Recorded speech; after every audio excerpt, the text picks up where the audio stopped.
ahoy and g'day once again to ye mateys! I be ornately optimal and outgoingly overjoyed DM Josh the Pirate, and it brings me more of a thrill than dunking my testicles in a puddle of icy water to welcome you back to Corsair's Cove and my Humblewood world for more of midnight and madness. Above me, I have my hearty crew, the opalescent Rachel Fuka, the omnicompetent Jack O'Brien, the orotund Dan Swelto, and the outstanding Ro. Orotund, of voice or speech, strong, full, rich, and clear, Dan. Omnicompetent, obviously, or capable, or good at things. Opalescent is shiny, gleamy, and lovely, and outstanding should be fairly obvious. So, let's talk about these marvelous folks. I mean, she just is, yeah. Ro, you outstanding individual, who the absolute heck are you? Hi, I'm Ro. I'm a Perth-based educator and theatre maker. You can find me on Instagram at Cradventurers to see photos of my dog Charlie and his large ears and my travel adventures. And you can find me here on Monday nights. And that's the end of my spiel today. Hello, right. How are you, Adanam? Lovely to see you, my dear. Dan, who the heck are you? Orotund being you. I am Dan in the meat space, the herb in the cyberspace. I'm just gonna talk for a bit.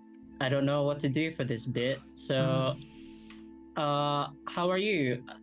Coming soon in today's episode, but not really in the episode itself. We level up. It's true. That's me. Back to you, Josh. Thanks, man. Jack, who the heck are you? Hello. Aside from that very flattering lie, I am I'm good at a couple of things, and the rest is up for debate.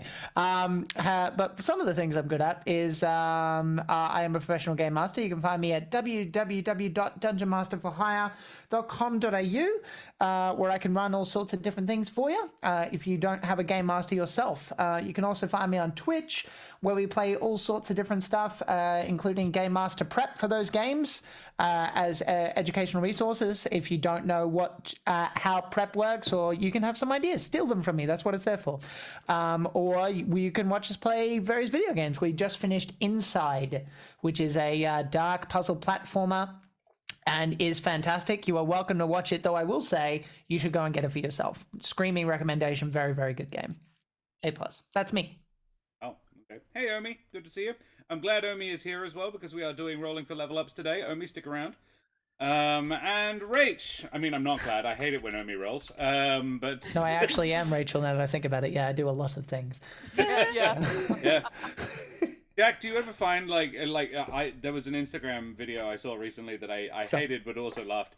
Was this a girl saying, "Are you really a jack of all trades, or are you just neurodivergent and therefore really good at you learn very quickly how to do simple tasks extremely well? It's like an impressively minor skill.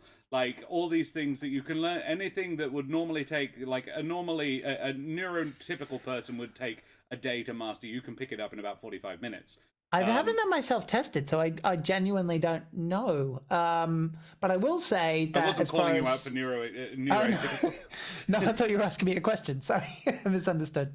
No. I saw this video and it's like, are you really a jack of all trades, or are you just neurodivergent and really good at learning new skills really quickly? And I was like, and then it was a react video, and the person who was reacting to it went, "Why are you so loud?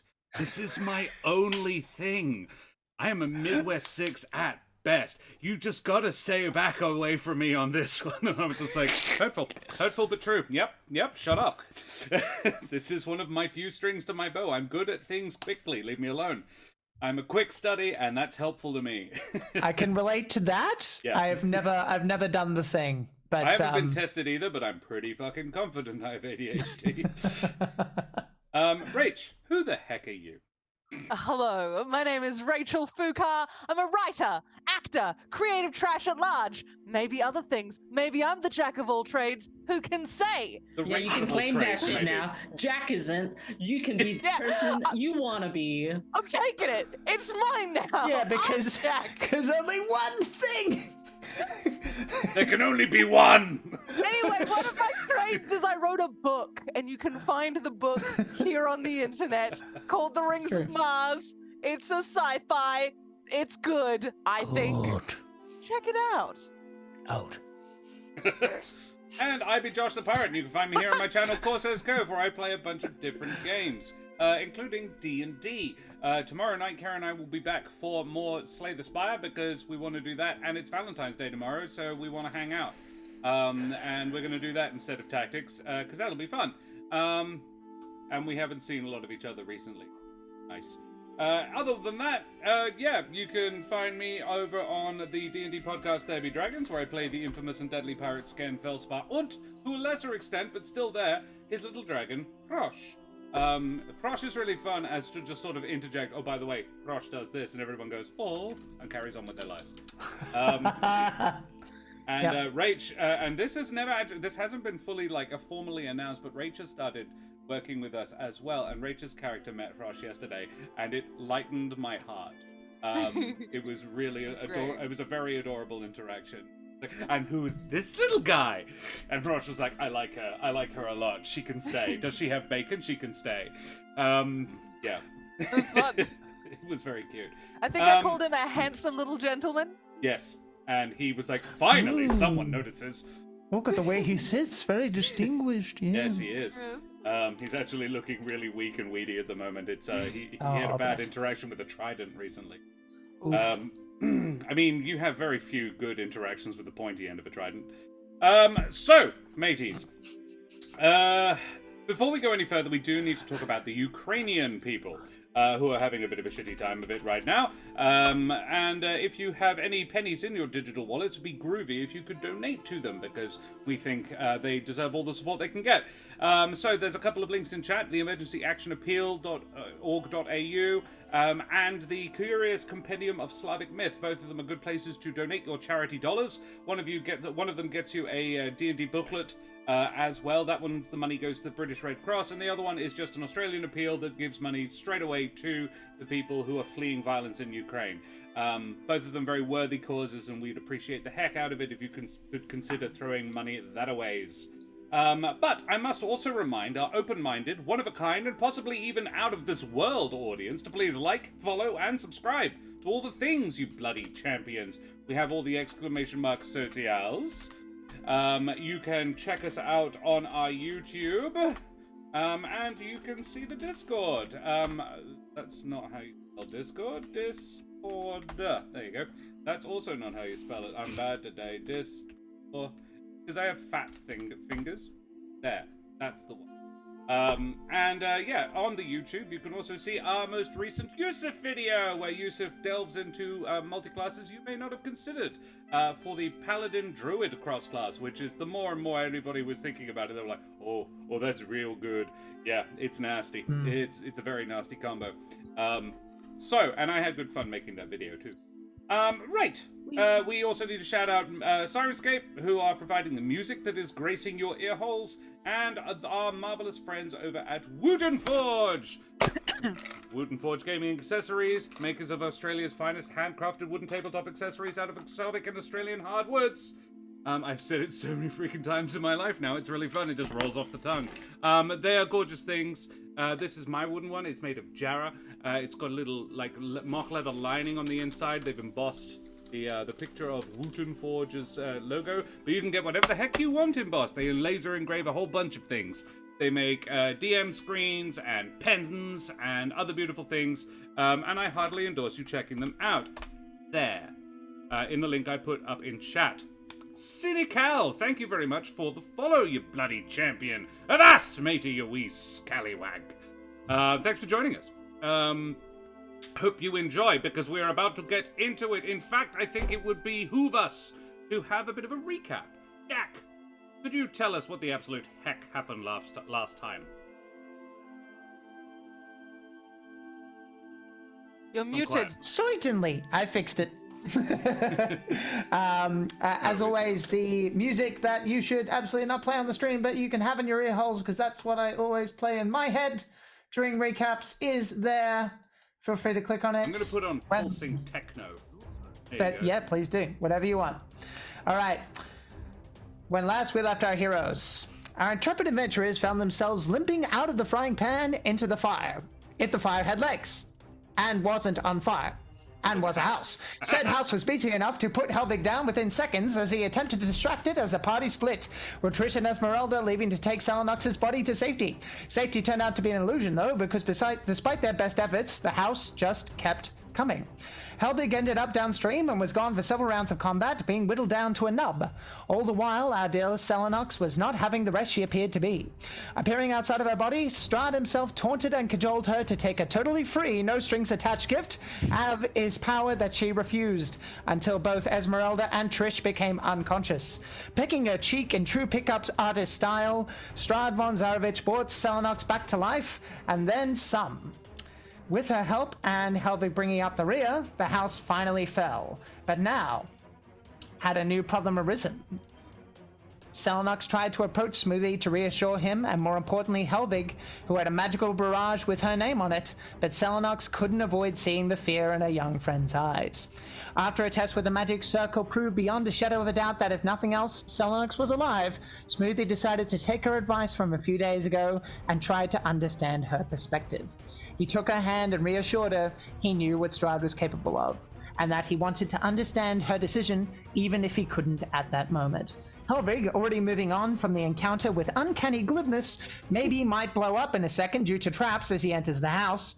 Meanwhile, Trish has a choice to make about who to murder and whether she should, or lose someone she loves.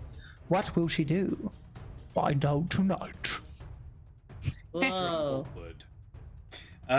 Very good, Jack. Thank you very much. I think we're going to have that pulsing techno every time now, because that was fucking dope.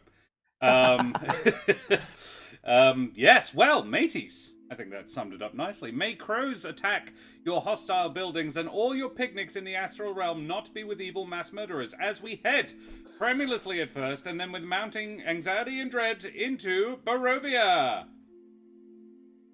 So, we return to Barovia and a pleasant little glade to the west of the ruined village of Rez. About 3 in the morning, it's about midnight, and the darkness hides the evidence of a vicious fight that has just occurred. Near the center of a small clearing, perched atop a cluster of rotting mangrove roots, is a rudimentary hut. It is canted over about 20 degrees, and from within it, a soft light glows. Several trees are toppled in the recent violence, and most of the denizens of the wood have abandoned the area. An eerie calm descends upon the party as they gather themselves together again. With them is Esmeralda, a gerbine or mousefolk vampire hunter with a wooden leg, who is looking a bit beat up, but she's okay. She got knocked out, I think, 3 times in the last 2 fights. And a Corvan woman, a Ravenfolk woman, called Muriel, who hasn't really involved herself directly in the combat, but did help Trish get Celinox across the river. So, you know, not an unhelpful individual. She also looked out for Celinox while, you know, the whole combat was going on, but didn't do anything proactive. She has already expressed gratitude, however, for freeing the birds that were in the cages attached to the front of the house, what then attacked the house. And she is now sort of standing at the edge of the group, like, not really certain exactly how to, or what to do, or how to involve herself, or if she even should. So, what do you guys do? I'm at the house. I'm ransacking the house. I summon Peer back, and it's like, just use your dragon instincts, find the best loot, and we need to just get out of here. This sucks. This place is terrible. Let's just go. Careful for traps. Helvig, fuck it, whatever. Helvig is going to the hut. Smoothie, Yeah. Celinox, you're standing next to each other. I squeeze her hand and I begin to, and I let go and I begin to follow in as well. Trish? I'm gonna probably go into the hut as well. But before I do, I'm gonna stop by Celinox and I'm gonna talk to her for a moment. Oh. Hey, I don't know what happened to you when you were out of it, but as someone under the influence of a curse, if you want to talk, I'm happy to listen.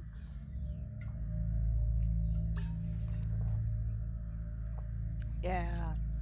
Nah. Thanks. Okay. Then I just clap her on the shoulder and head into the hut. All right. All right. No, Yep, the yep, boy- yep. You're right. the Yep, boys yep, yep. are All right, mate. about- Yep, yep, yep. The boys are about 15 seconds ahead. So the boys, can I get a pair of deception checks, please? Oh, Smoothie, it is hearing based, so yes, Oh. advantage. All right. I wasn't even going to ask. I assumed it was No, looking. this one is, yeah. All right. It only just occurred to me. Oh, Only 12. wow. 18. Helvig is, I think, a little on edge, maybe. Yeah, Helvig, as you Yeah, I are might approaching, have to run back and shoot Celinox in the face, you know? yeah. As you approach the hut, you notice, I think it's probably you were the first person to the door, just before you enter.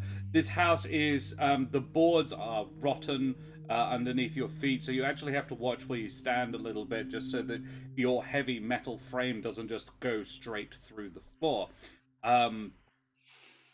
The door is one of the hinges, and I say hinges, it's really just a pair of pieces of rope, like lashed together. One of these has snapped, so the door is sort of hanging badly in the doorway.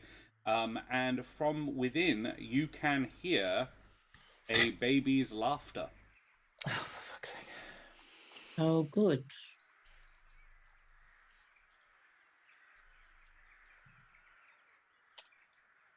Oh no, sorry, I'm trying to remember. I'm trying to remember if I know about your deadline today.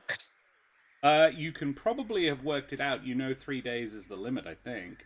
And the last thing you saw Trish kill was a vampire. That was in Valakai about mid-afternoon. Then you guys set off that the following morning, as I recall. Traveled for 2 days, then met Esmeralda. So this is the day after you met Esmeralda. So you would be pressing right up against the deadline, if not having already passed it. Oh, this is fucked. I sent Trish a message. Oh. Is I do not have that spell. Never mind. I don't do that. I go to Trish. Well, it's fucking shit, isn't it? That's what Daria said. So you haven't even gone Yeah, inside. it's terrible. Yeah. You haven't gone inside. I haven't gone inside. I stop Okay. and Yeah. wait for Trish. Smoothie, Can we- you... Yes? can we hear the baby outside or only at the door? It's softly. It's soft, like giggling. Of a very young child, of an infant. Oh, good. Oh, is it obvious? Do I think it's obvious? I think you were ahead. If Smoothie continues going after Helvig, I don't know, because Helvig would stop, turn around, and go back to Trish. Does Smoothie continue to enter the building?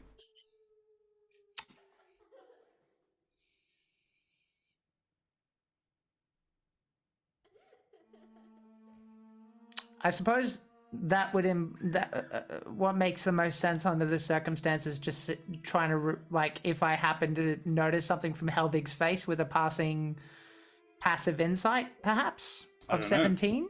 Yeah. Helvig, this is a Dan question. Would Helvig's thoughts be visible? Hold on, let me see again. I'm gonna have to roll a deception check to see if I can keep it together. That's your thing. Hot no. Oh, no. It's Hot quite no, obvious that there's like a light bulb moment, Oh no. and he There's stops, another option. and he like turns around and looks at Trish. I think his face feels like very I don't know the word, so I guess I'm just gonna try and amalgamate it with a bunch of different ones. Like he is like angry, despondent, and also like, but mainly to like himself for even like thinking about it immediately, and then disappointment that he's gonna like actually follow through on it. To answer your question, Josh, if I notice, and it sounds like I do, Smoothie does not enter the house, nor does he make any big waves about what he's noticing. He just kind of stands and squints a little bit at Helvig's back. I do send Pierre in though, because I already told him to like ransack the place with his thing. Oh, okay. So can you see through his eyes, like automatically? Not right now, but I can. All right, yeah. He scuttles up the door and sort of, moving like a lizard, scuttles up the door and through the crack around the top of the door, heads inside. And you start hearing things moving, like just things being shifted inside. Until he's like, "Hey, you should see this." I don't like go into his eyeballs. Very well. Can you make me a perception check for Pierre, please? Or investigation, actually. Okay. With advantage because it's money and he's a dragon. It's not money. Oh, okay. Never mind. Let me look up a pseudo dragon. Oh, that's 11 on the dice. 11. Okay. Pretty good. Pseudo dragon, are you dumb? Probably. I don't think Pierre. The way we play Pierre is not no more than a +0. So yeah. Yeah. Cool. Very well. Yeah. It would take him a little while, certainly at least 30 seconds before he finds anything of note. Okay. And what is Celinox doing in this moment? Was she heading to the house as well?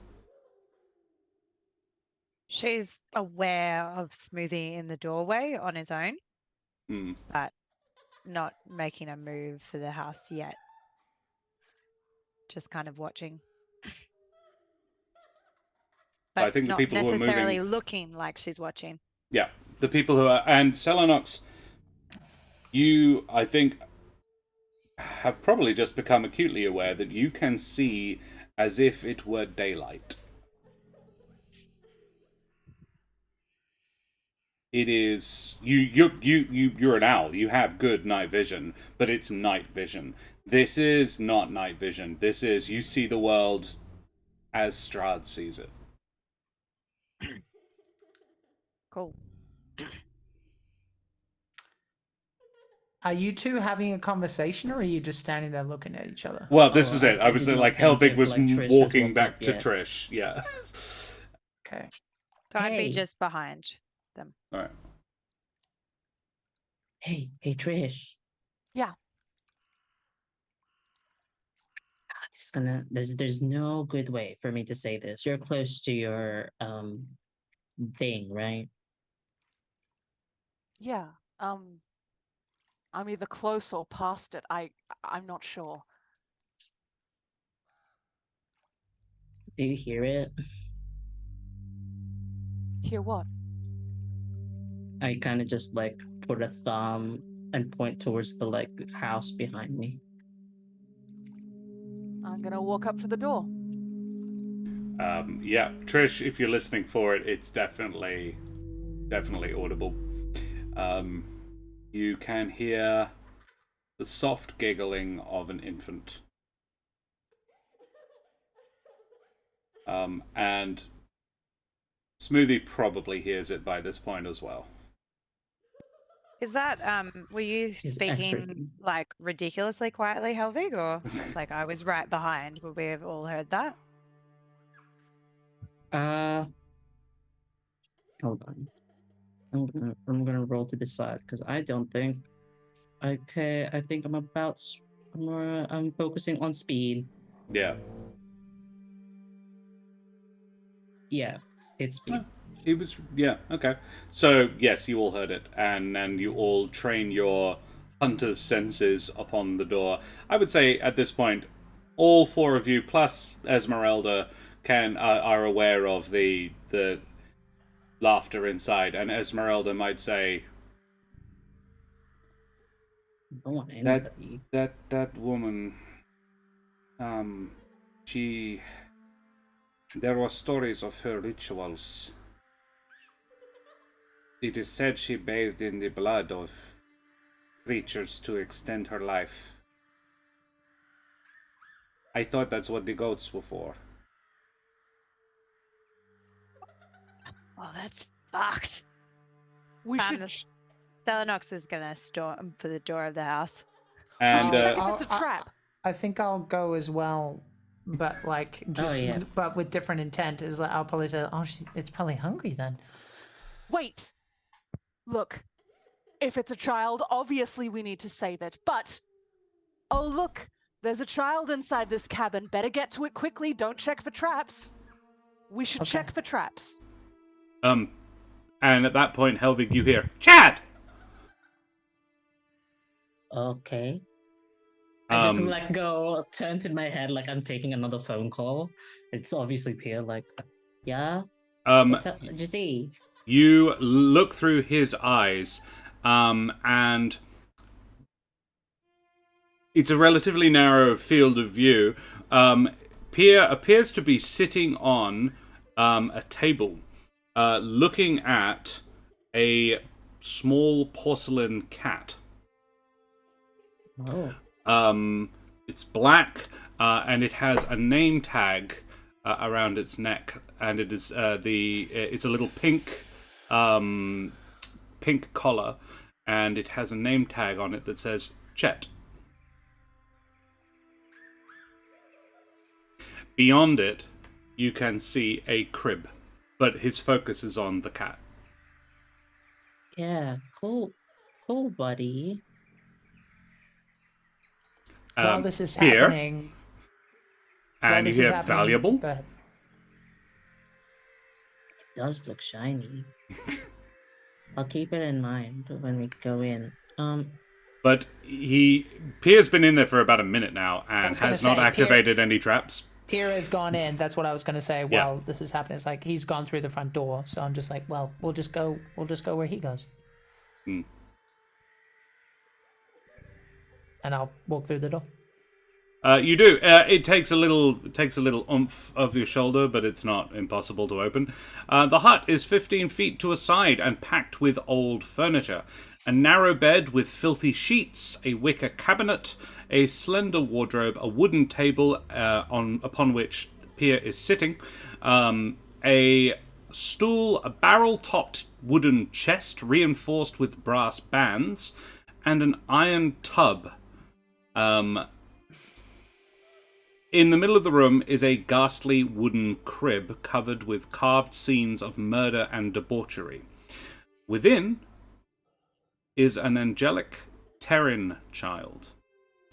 It is sitting up, reaching up at a mobile made of fingers. Ugh. Cute. All of the furnishings except the crib are bolted to the floor. Despite this, the crib remains perfectly centered in the middle of the room. Hey, bud. I'll walk up to the crib. Oh shit.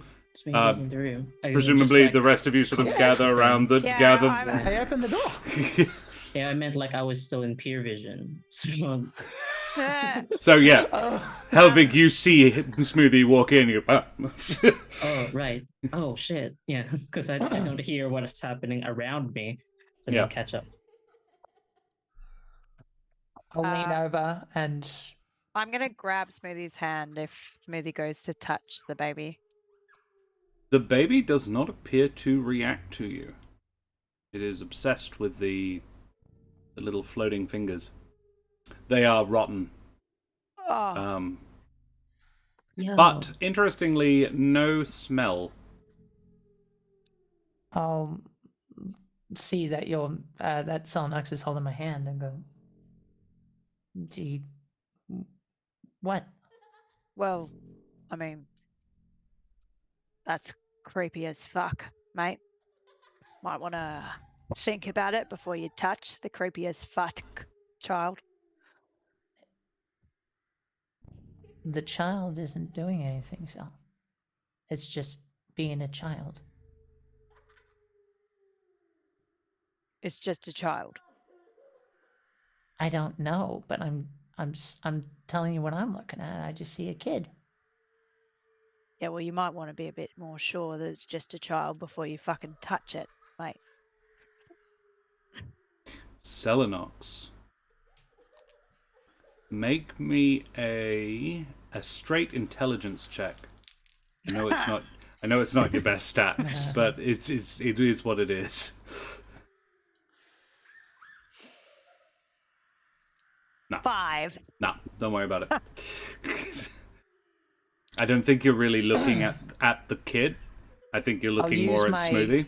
I'll use my other hand to take out my. I'll meet her halfway. I'll get out my sickle and tap the mobile. Your sickle passes right through it. Oh. It's an illusion.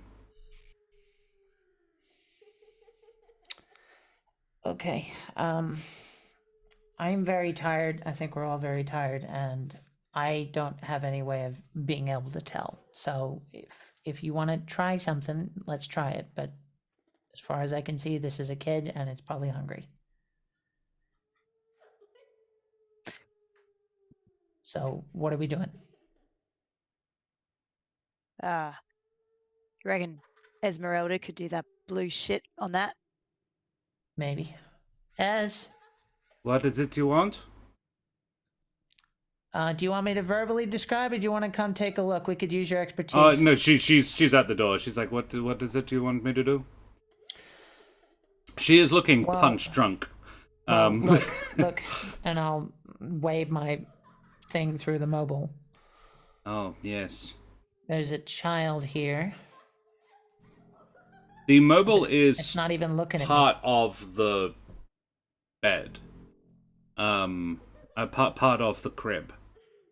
It's all connected, like it's just this like a scorpion tail arched above it. It's not a scorpion tail, although that would be creepy as fuck. So yeah, it's a scorpion tail carved of wood, holding a mobile made of various kinds of humble folk digits.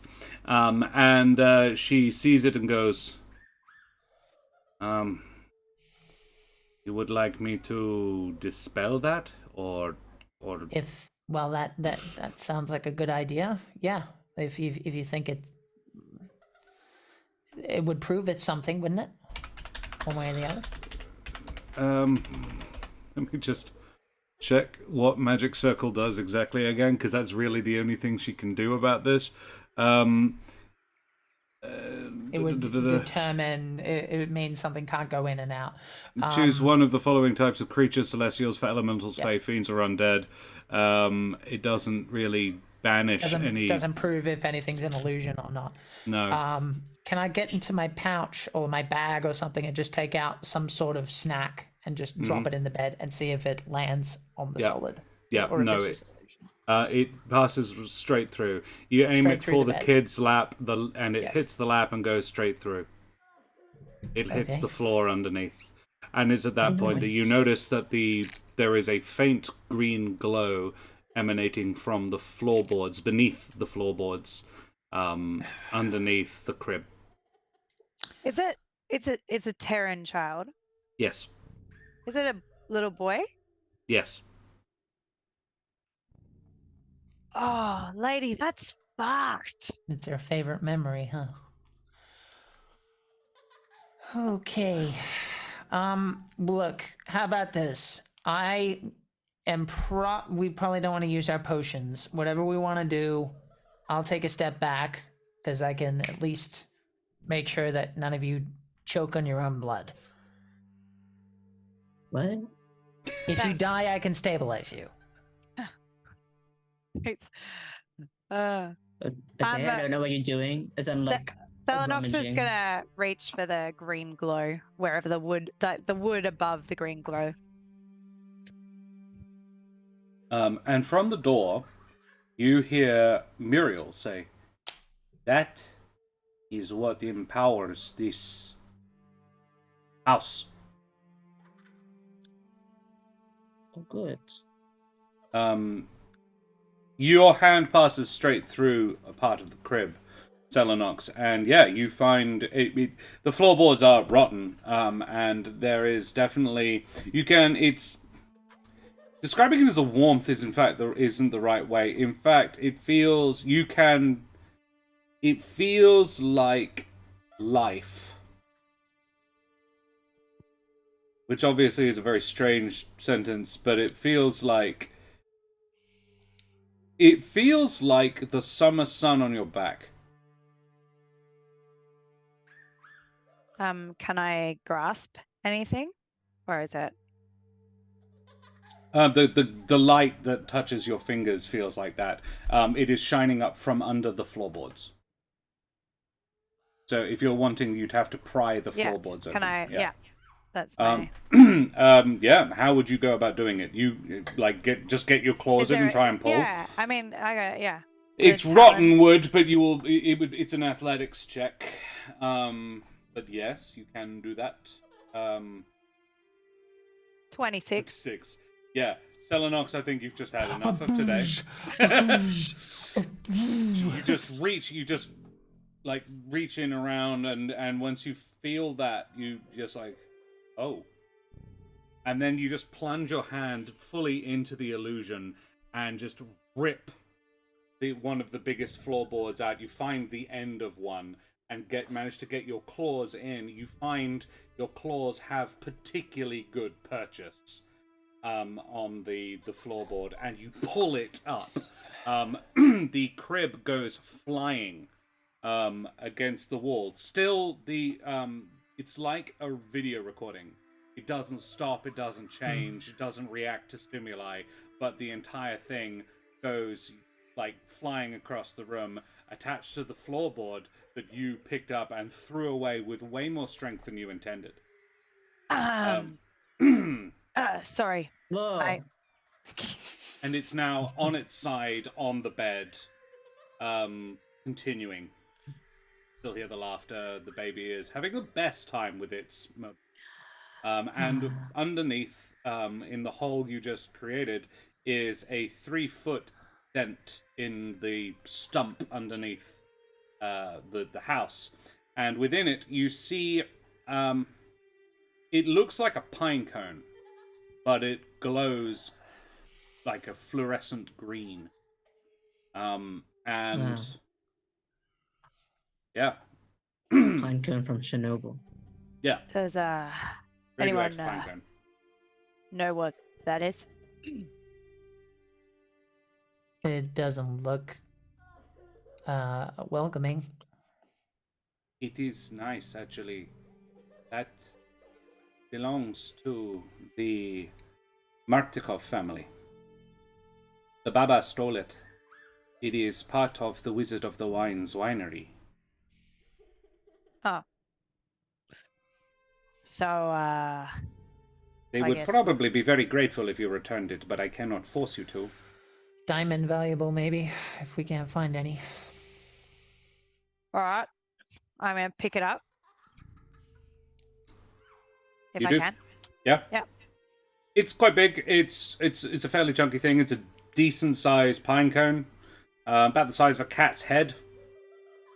Say. Lots of cat themes. It was really just the first sort of... I saw a picture of a similar object recently, and I was just like, yeah, it's about that size. Yep. Yeah, and as I said before, it feels... It doesn't feel warm, it feels... but it gives you that same sort of pleasant sensation as summer warmth. It actually feels quite nice. Okay. Celinox is going to put it in her, like, whatever she's got on her bag, I guess. Satchel. Satchel, sure. And then Just a word I picked. she's going to walk over to where the floorboard went. And just, like, so it's on its side now, the crib, yeah? Yeah. So she's going to just kind of stand there until she thinks no one's looking at her. And when she thinks no one's looking at her, she's going to upright the crib. Like put it the right way up again. Sorry. Yeah. So I presume you guys are gonna just ransack the room now. Yep, I'm already appending the house. In which case, anybody who wants to can investigate. Can we all see that cat? Yes. Chet. Hey, 15. Chet. Don't you have a Chet? Fish? You got a Chet, don't you? You want to add it to your collection? Your raccoon Chet. Did I know about that? I think I was there. Yeah, you showed it to us. Yeah. Yeah. It I was. only It was have like one. You what? I only need one. Isn't that a bit fucking weird? What is with is Chet a common name around here, Smoothie? That's a good question. No. Maybe it's like Chet's collection. Oh. You need to have the set. I don't know. Well, there's. With that 15, Trish, it is the same kind of collar. Trish, you also notice the barrel-topped chest. You think that's I was gonna. probably where any valuables are going to be, if there are any. Helvig, you notice that the tub has blood stains around the rim, like a tide mark. The metal tub. Smoothie, you have a look in the wardrobe and find only soiled robes. Like it's the lady did not keep a tidy house. to entertain. Yeah, Celinox. I don't think you find a damn thing. You just tip the baby back up. I'm just putting the baby back the way because everyone else is looking around, and I'm like, fuck. Yeah. Yeah, and now that you know, you spot the resemblance. You know exactly who this baby was. While I'm standing there, I'm gonna like. This is why my investigation check is so shitty. Yeah. I'm like trying to see if anything I do stops the recording. Ooh. Like just making faces at the baby and like doing random. The baby does seem to follow you. It watches you. You need a better toy, kid. And then I'm going to start looking for some sort of like, that's what I investigate for. I go out of the fucking house and I try and find like some fun little like flowers or leaves or something to bring back instead of a fucking digit thing. I'm trying to like or the hologram, yeah. I'm gonna like hang it above where the bed is because I can't hang it on the bed. Yeah, but it would go through, wouldn't it? It's that's why I can't hang it on the bed. So I'm gonna hang it like above the bed on the house, like on the ceiling or something. Yeah, like use the house itself. I'm trying to like make a nice little like pretty thing to look at that's not fingers for this poor fucking hologram simulation. Yeah. Yeah, you do that. Trish, you find the chest, which is what you suspect contains all the valuables. I will circle back to the little statue. First things first, I'm gonna get this chest open. Okay. So how are you gonna do that? The druids? It's locked. I'm gonna lock pick it. It's definitely locked. Okay. Did you check for traps? Since you spent so much time with that rhetoric? I don't have magic! You can still investigate for traps. That's a thing. You can investigate for traps if you like. I will investigate for traps before I try and lockpick. It'd be pretty funny if he then blew up after. I've got spared the dying at the ready, don't worry. Do I see any traps? 6. No, you do not see any traps. Seems perfectly untrapped. Alright, I'm gonna try and bust it open. Gonna love me in my perfectly untrapped chest. 29. Okay. 29. You do manage to get it open. however, yes. Very much so, Smithy. You activate my trap card. And a 29, yeah. You manage to... You're lockpicking. So, yeah, you're getting down there, and as the lock clicks, a green lines start forming around the lock, reminiscent of a rune, but not one that you have seen before. This is not the Furus Ra rune, but as your fingers come away from from this rune that is forming, it explodes and blasts you backwards, dealing 5d8 thunder damage. I am already on her with Spare the Dying. Considering I have 4 HP, I don't even think you need to roll. I rolled very low, but it was still over 10. Yeah. Ah. Trish catapults backwards across the wall, across the room, through the illusion of the baby, and onto the bed, and collapses unconscious on it. As Trish flies past the baby, I'm gonna automatically go to try and stop her from going into the baby. Yeah. Oh.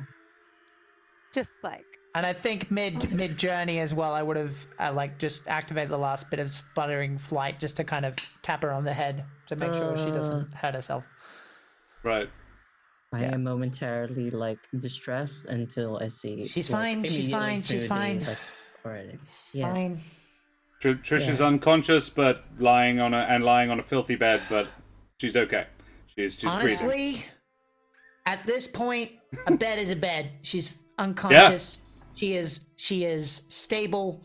We might want to think about just taking a rest here. What's in this freaking chest? And I'm gonna walk over to it.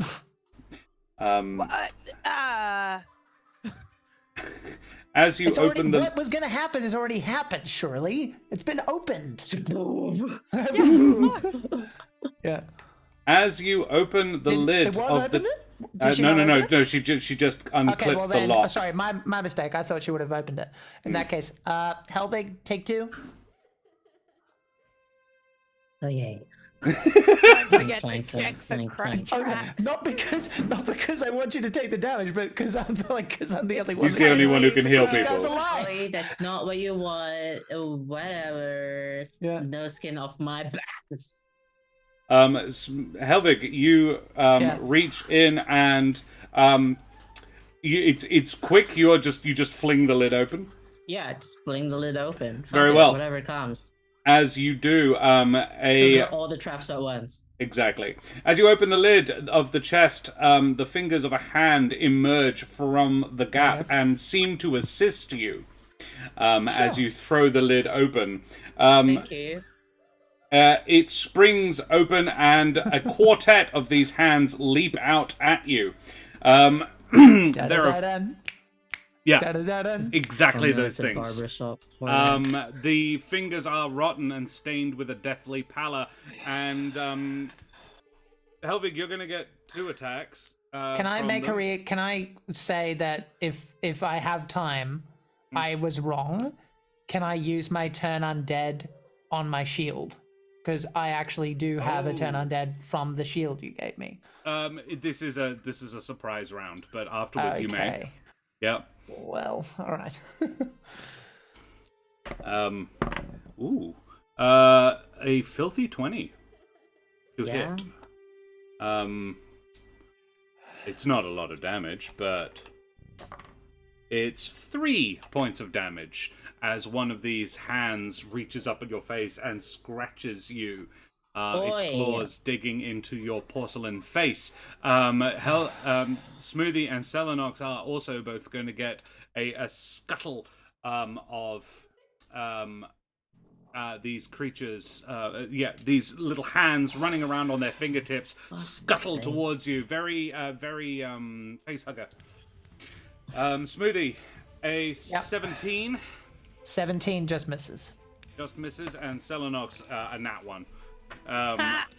This thing just wraps itself around your ankle, and it's trying to sort of... It has a surprising amount of force in it, but it's just trying to wrench you off your feet. And please roll me initiative. Ugh. The worst.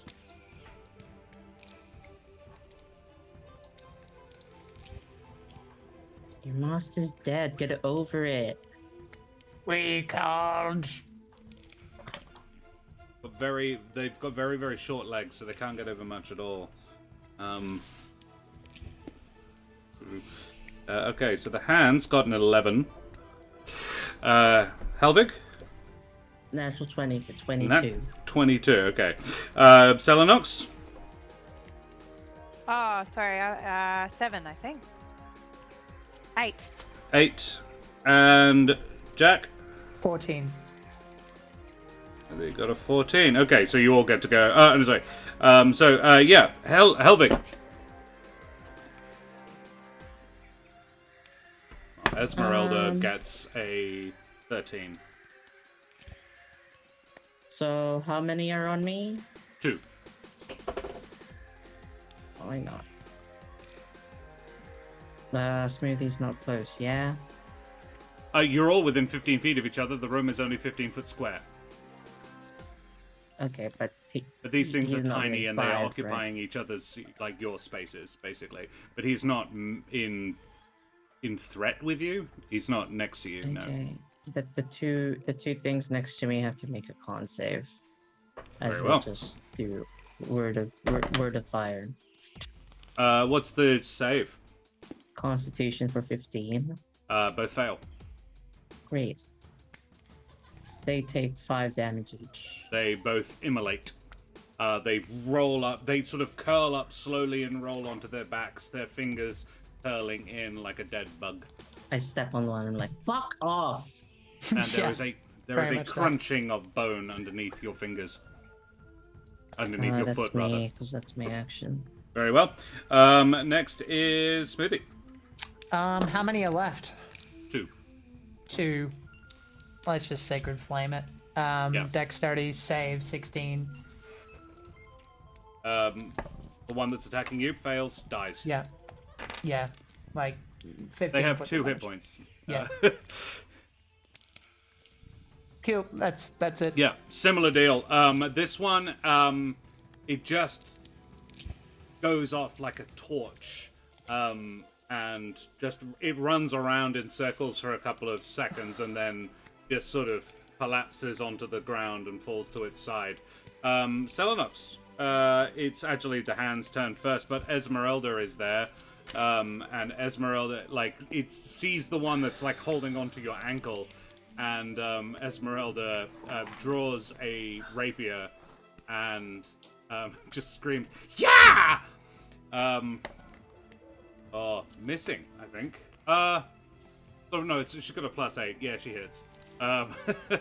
And just slices it very neatly off your ankle without even taking a feather off your leg.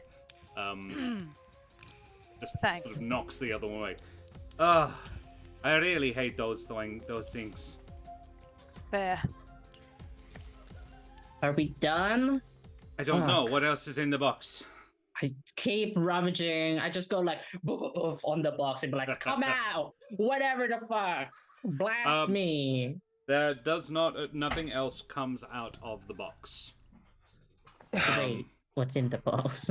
You rattle the box around and disturb its contents a bit, but there does not appear to be anything else harmful in the box.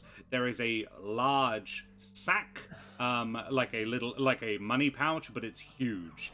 There is a smaller sack made of a purple velvet. There is a vial. It's a little circuit, about the size of a hand grenade, glass vial full of fluid. There is another pouch with a very plain sort of hemp pouch.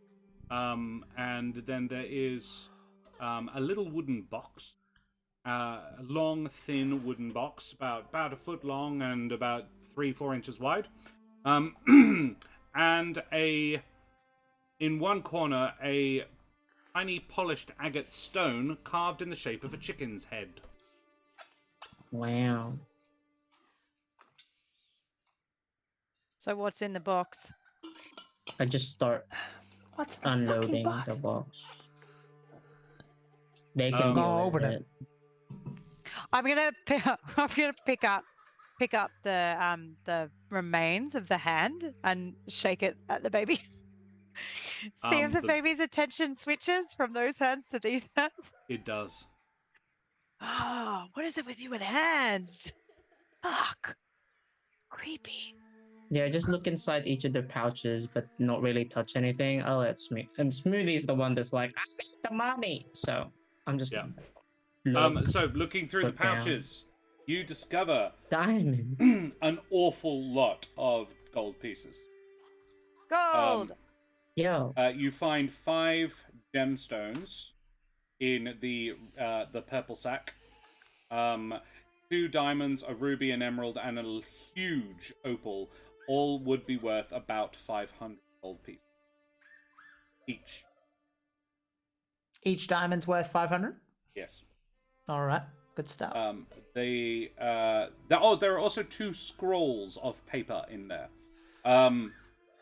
The hemp sack contains little lead balls, like ball bearings. There are 10. And each one has a little mark inscribed on one side. And in the box is a set of... In fact, I will describe them. A pair of reed flutes tied together with leather straps and decorated with bird skulls and feathers. It is and Helvig, you're a magical construct your own self. You recognize your own kind. It is a magic item. yeah, all constructs know each other. Yeah. Uh, Is it like you cool. just get the vibe? They'll of pass it magic along off at the next meeting. Yeah. Yeah, What's I'm gonna be like, what's it? new what- friend, guys. it. Say- Okay. What about in the large stack?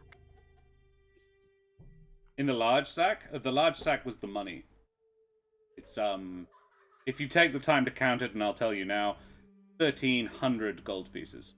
Very nice. Yo, Okay. we could buy the whole of Barovia with this money. And Not even close. does anyone know what the vial is? Sorry, I can ask that in character if you want. Actually, well, please do. You might know. In fact, if anybody here would know, it's Celinox. All right. So I'm you can gonna make a history if you like, or I'll go over investigation if it's better. much of a muchness.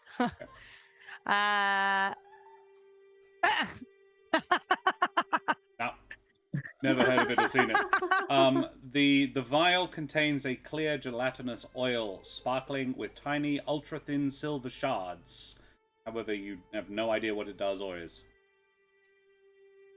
Right. Can I have a look around the room to see if there's any other things? I'm Sure. particularly looking for other weapons. As she's doing that, I'm going to kind of just sit on the bed by Trish and go, guys, I think we should consider just crashing here. At least it has walls. Trish is unconscious. We've got limited amount of potions. We can keep watch. Okay. If you don't mind, I might go and... It's not Go far. anywhere else. It's not far to my heart.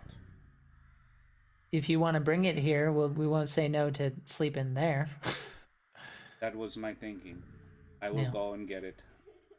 If you want, we can But move for the Trish. river. Yeah, yeah. She should have a nice bed. I don't think she would want, even in her not quite dead state, want the Gross bed. hospitality house of of the the- Baba. Yeah, Yeah. that's fair. Okay. Esmeralda heads off and says, "Those the little baubles are, I think, sling bullets." Okay. Do you have a sling we could use? Making a sling is not hard. I can teach you if you like. They are +1 sling bullets.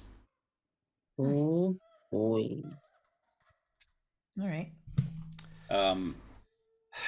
And there are 2 scrolls, which, if you investigate, one is a scroll of mass cure wounds.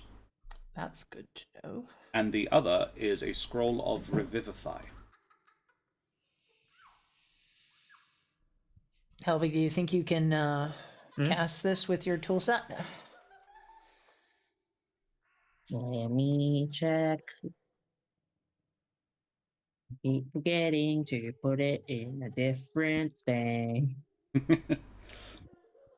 What I guess it's more of a DM question, I guess. Like, do you, if it's not in a warlock's wheelhouse, do they have to make a check, or can they just do it because they're a caster?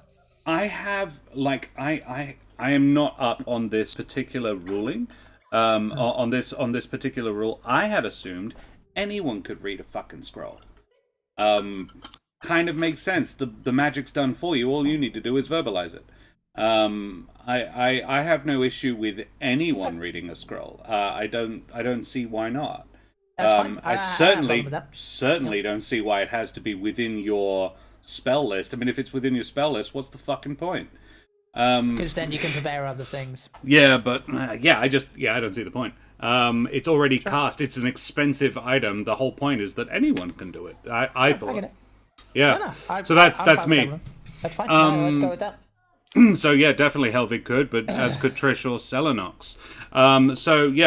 Esmeralda will probably go on at least 20 minutes getting her cart with her little beetle mount.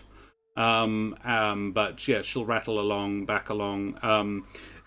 The Muriel has not entered the room, and she appears very uncomfortable. She's standing out the front and says, "About the gem, and I don't want to harp on a lot, but I would appreciate if you knowing what you plan to do with it."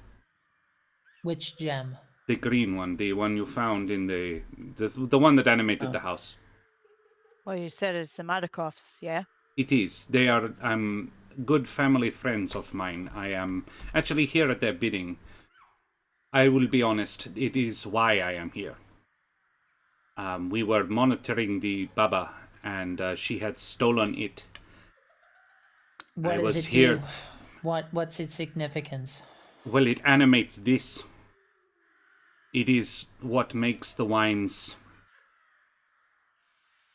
I don't know exactly, but apparently the person who founded the winery long before the tragedy that struck this place, he was a wizard and created 3 of them. One is already missing, and it is the reason we no longer make the champagne. There are 3 kinds of wine that the Wizards of Wine's winery produces, and each one is tied to a different gem. This one will mean the crops will fail, and Barovia will basically be without the only thing that a lot of people look forward to. I am copying over in the Discord what I remember writing down as far as Esmeralda's prediction. Can you confirm for me, Josh, if you don't mind, which one of these? Because you did a redo, and I wasn't sure which was which. Could you confirm for me which ones are our relevant ones? Right. I seem to remember something about Wizard of Wines, but I could be wrong. The thing you're remembering is a logical leap that you all made that was wrong.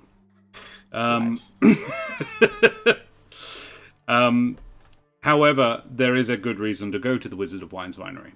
One of them was a large barrel. You thought would be at this. It was a large empty barrel that used to contain wine. I think was a clue, and I think that was the. We seek a cask that once held the finest wine. No wine remains. Yeah, I would argue that a vineyard would not be a good place to look for an empty but they wine might know cask. where it is. Yeah, that's true.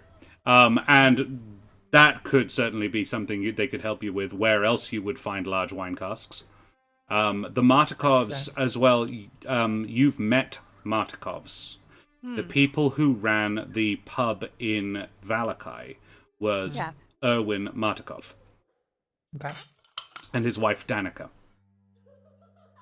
But this is different Martikovs at the winery, like the same family. But... It is the same family. In fact, if you said it to Muriel, she would say, Erwin is the son of... Hang on. Dealing with family business. That sounds like it sucks.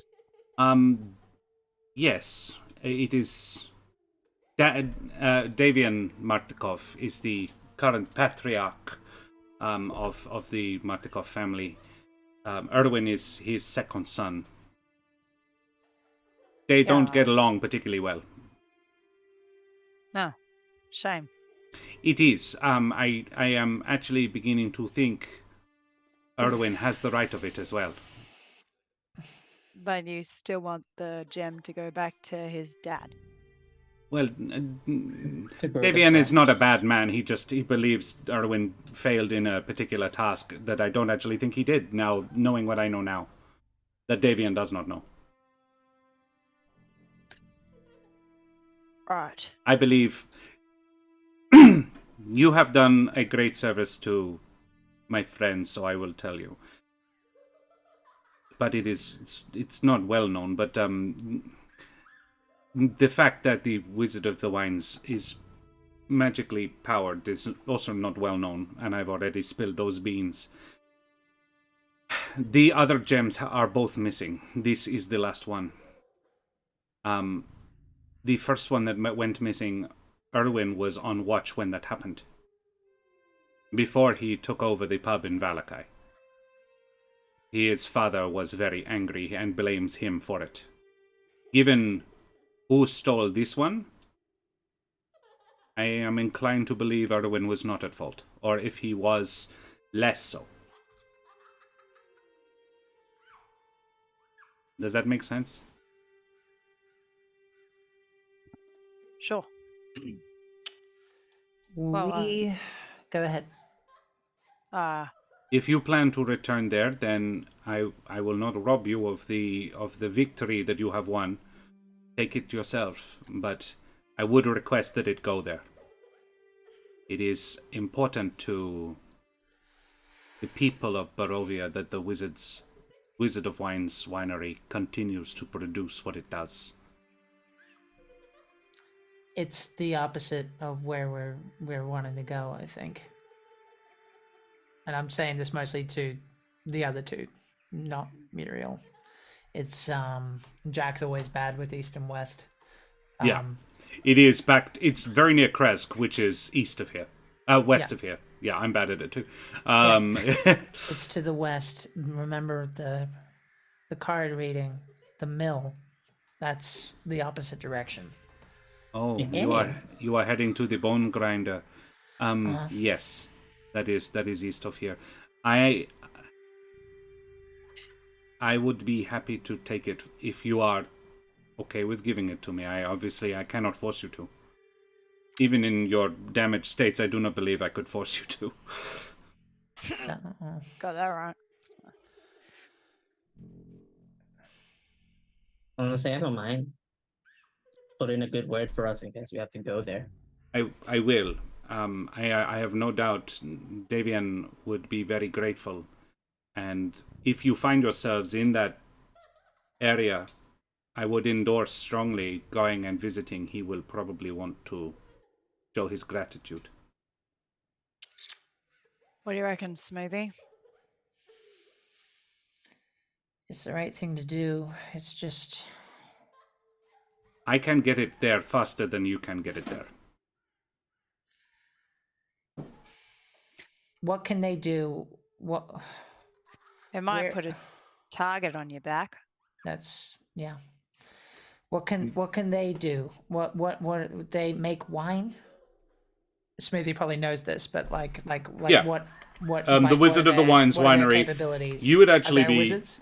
No, they are wealthy men though.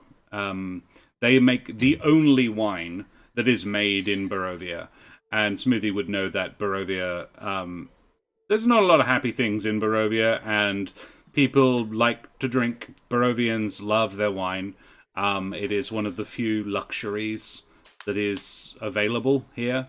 And you would know, Smoothie, that the Wizard of Wine's winery provides wine to the local taverns, to all the taverns in Barovia, for free. Okay. Can I do an inside check on Muriel? You See may. if she's been sincere. Yes. 8.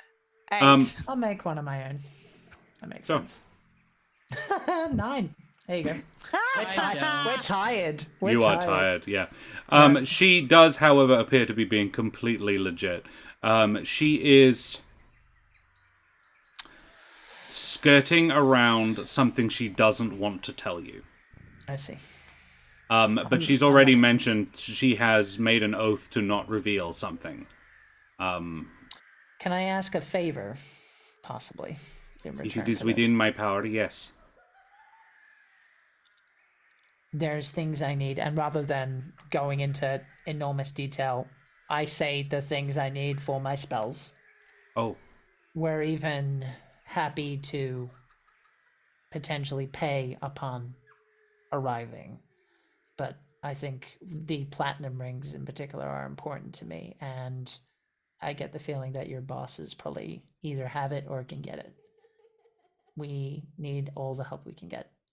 in exchange for this help, then yes, I'm sure this is something they can do. If some money would probably be needed, but yes. We are giving you this. We will pay when we get there. We Yes. don't know you. No, I agree. I understand. I, on behalf of my friends, the Martikovs, and all of Barovia, thank you. Well, that's my. We okay with that? Celinox is gonna take the stone back out of her satchel, and she's gonna walk over to Muriel. But just before she hands it to her, she'll say, "If whatever you're not telling us ends up fucking us, you better look out." And then she passes her the gem. She says, earn the trust of the Martikovs, and you have potentially found the greatest allies you could find in Barovia. I am just not at liberty to speak for all of them. Whoever you do tell, keep it to a minimum. Oh, We have his attention now. yes. His attention. I am aware of who you speak, yes.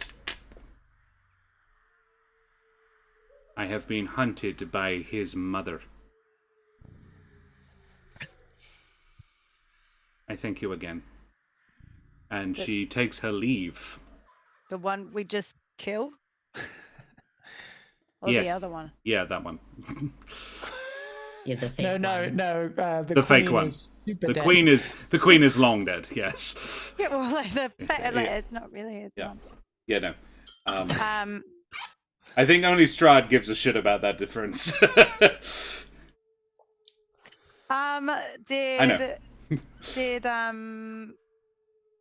I find any other weapons around the hut while I was looking earlier? No, I said it ages ago I was looking. you No? did. You did. All right.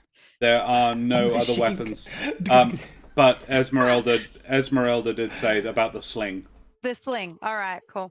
Can I take the little extra pet and just put it in Trisha's satchel, nicely, kind of next to the other one? There is no other one. Oh, This whole Chet thing is fucking freaking me out. Interesting. You put it in Why there is- though. Why is Chet a cat now? And why was Chet a raccoon? Hang on, and Chet hang on, was hang something on. else before that. Yeah. So I open Trisha's bag and I see where she put it, and there is no other. I don't know how familiar with the inside of Trisha's bag Smoothie No, would be. Yeah, that's fair, but I don't see it in any You obvious. do not places. see a life-size porcelain raccoon in Trisha's bag. No, And this is a cat, which is not a. it's approximately the same size. Well, But the reason I bring it up is because, you brought it up that it looks somewhat like Hath. the raccoon raccoon did well. But In that Hath looks like a there raccoon. is- Oh, okay. I seem to. Anyway, don't worry about it. Hath is a raccoon, and yeah, Trish is a follower of Hath ish. Yeah, all good. I don't think there was anything more there's to no it than cat that. equivalent is the reason I brought it up. There are Elurans. Elurans are a people, but they are not particularly native to the Humblewood. They are a humble folk race, but they are not native to either Humblewood or Barovia. They are, however, native to the Eladent. There is not, however, an Eluran Amaranthine. Yeah. That's what I was meaning, yeah. Yeah. Anyway, that's what I do. That's it, right? And then we rest. You would just wait for the car. Esmeralda. Yeah, I think we will have a quick breaklet there, actually. That seems like a good spot Nice. for it. And Smoothie, just before we do, please make me a perception check. Which kind? Come on. Hearing. Okay. Find the gun. It's why you're making Say this hello perception to my check. little friend. Okay. 23. Smoothie, as about sort of 30 seconds after Muriel leaves, you could swear you hear the fluttering of wings. Yes, we will go for a quick breaklet there. Like, Muriel attractive? no, like, not unattractive. She's an older Corvum lady. Oh, I finally got the joke. I thought you were just like, it's like, wait a second, there's a bit over there. Like we're not talking like a 8 or 9 out of 10, are we? She is. Oh, because That's she's what not yeah. suspiciously hot. No. No, right. Okay, it took me a minute. Yeah, no. Everyone's No. just like, well, Celinox has turned into a Like, fucking creep. In her day, she might have been a 7, but Alright. Seven's the safe Truth zone. hurts. I was just like, there's Safe wings, zone. Truth hurts. and like, yeah. Yeah, it's, No, like, it's gonna be like an Astorial, bitch. Yeah. Yeah. Alrighty. Alrighty. Well, we will go for a short break. Hope everybody is enjoying. I know I am. And we will be back in 5 to 10. Say goodbye, everybody. Goodbye.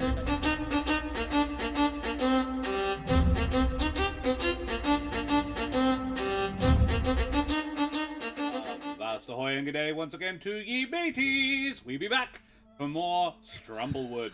And it's super groovy and lovely. And it turns out neither Rach nor Trish were aware that I've been playing baby laughing noises the entire time. Awful. I'm aware now. It's super difficult to find them on Sirenscape 2, weirdly enough. It's just, yeah. can't unhear that now. Yeah. What is fun, however, is that it was in Humblewood, in Strahd, in Curse of Strahd's playlist. When I did find it, I'm like, of course it is. I should have looked here first. Oh, dude, I'm sorry to hear that, Omi. Omi's shift is dragging. Oh, yikes. Well, Omi, do me a favor, because Trish, Yes, you are asleep. I am asleep. And Oh. while in your sleepy times, you are back in your family's Oh home. no. Oh, nice. And you're there behind the counter with your mum and dad. Your dad is sort of reorganizing stuff on the shelves, like he likes to do. Sort of like just this is not quite right. And your mum brings out a big steaming pile of mashed potato for you guys to snack on. Basically, it's like loaded mash. And it's a snack that she would make for people. So it comes out with 4 forks sticking out of it. And she just plonks it down on the table, and you guys who are both you're both working, so you just every now and again you just swing by and carry on going. And the three of you just bustling around, having a nice standard normal day. Then Kesh comes in, and she comes in, and your mum greets her like her second daughter. It's she was always considered part of the family, basically, and She comes to hi, Mrs. C, and grabs the fourth fork, which was for her, and has a thing of mashed potato, and continues along. And she engages you in conversation about a little contraption that she's had in mind, like a mini catapult. But with a spoon, and it's for lobbing little rocks to see if they can skip properly on the river. Make a robot for skipping rather than just getting your arm right. And then in comes some customers. Couldn't remember the word customers. It's a trio of adventurers. A heavily armored Gobeen, a very heavily armored Strigg, and a noble-looking wizard, Corvum wizard, and they all greet you warmly, and your mother hugs all three of them, and they sit down and start talking about the things that they've been doing, not dangerous things, happy, nice things, and then they all seem to simultaneously, all of them start sort of, there's a hand is put to their chest, like heartburn, actually, and then it seems to get worse, and you blink, and the next thing you see, they're all lying where they were, all on the ground, still.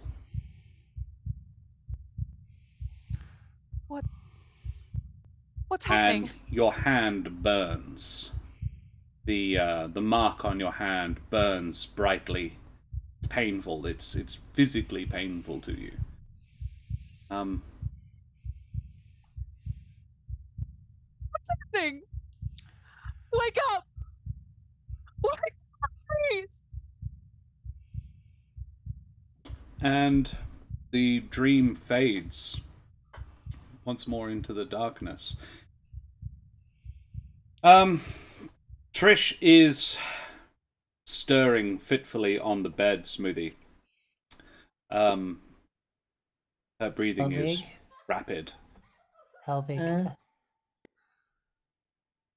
come here. It's okay. What's up? Just it's okay. Just I'm gonna put you here, okay? Just Okay. and I'm gonna join Helvig's hand with Trish's. Which hand? Is there a difference? potentially Oh, as in for Trish's hand. for Trish's hand, yes. Yeah, I don't think Smoothie knows the difference. He hasn't been told about that detail, so From my internal on the room, the bed is in a corner with the left-hand side of the bed out, so it would be the right-hand side of the bed, so it would be Trish's right hand if she is lying on her back. well, I rolled a d6. Josh, what is odd? Which side is on? Which side is odd? In my headcanon, left would make sense. And However, the left is what I got. Well, it would be the hand closest to the Right, side. okay. I would guess. It would be Yeah, the okay, that hand makes- on the yeah. outside, That's the which is natural thing. Trish's right hand. Sure. Is Trish's right hand the one, like, and this is a Trish question, which hand is the mark on it? Because I don't recall. Are you left or right-handed? Right-handed. Yeah. So I think it was right. Yeah, I think so. So yeah, you join her right hand to Helvig's. It may make no difference. It makes no difference to me. It does Her not. hand. It does not feel different. I think I'm like waking up and like catching on what like She's Smoothie's okay. doing. It's okay. I'm just gonna get you some pillows, okay? I'm getting tired. And when she wakes up, you should be the one she Okay. wakes up to, okay? Sure. It has been no more than 2 hours. I may hand my bag over. As I'm like realizing kind of. I wait until like Smoothie's gone back. To where If I'm on watch per se, then I'll just kind of like that's my Just turn excuse. away. We'll say Like I'm just bringing them together, and all of a sudden you just feel pillows underneath and beside you, Helvig, and Smithy will give you your space. Yes. I get since I'm holding Trish with my left, I kind of like take a parchment out and like start writing on it, making sure that Smoothie's not like watching or anything. No, I've deliberately turned my back. Yeah. Yeah, I write. Esmeralda arrived about 2.5 hours, about an hour and a half ago, and set up outside. Smoothie could easily go out to her. Yeah. Whatever makes the most sense. Like I rub Trish's hand, like in a comforting manner. Nice. I write on the parchment. Hey Trish, if I don't wake up because of the curse, please know that I cherish you and urge you to keep going. Forgiveness isn't something I can give to you, but there's nothing you need to be sorry for. Find the courage and steel yourself if you ever stop. Whoever plays this on you will win.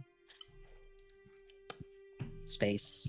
Thanks for the new lease of life, Helvig. I'm just gonna mage hand fold it, then put it back in my bag. Omi, can you roll me a d6 in chat, please?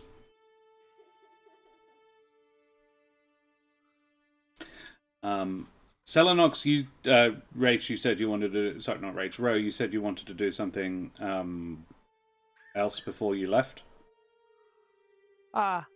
If when everyone's kind of not paying attention again, I'm gonna try and take the like piece of wood with the illusion on it outside of the house. Yeah. Yeah, you do that. It is now there is a merrily giggling Terran child sitting in the clearing. It's still there. Yeah. Fuck. Try something else. Celinox, at this point, you've probably noticed it seems to be on a loop, and the only time it changes is when you try to interact with it.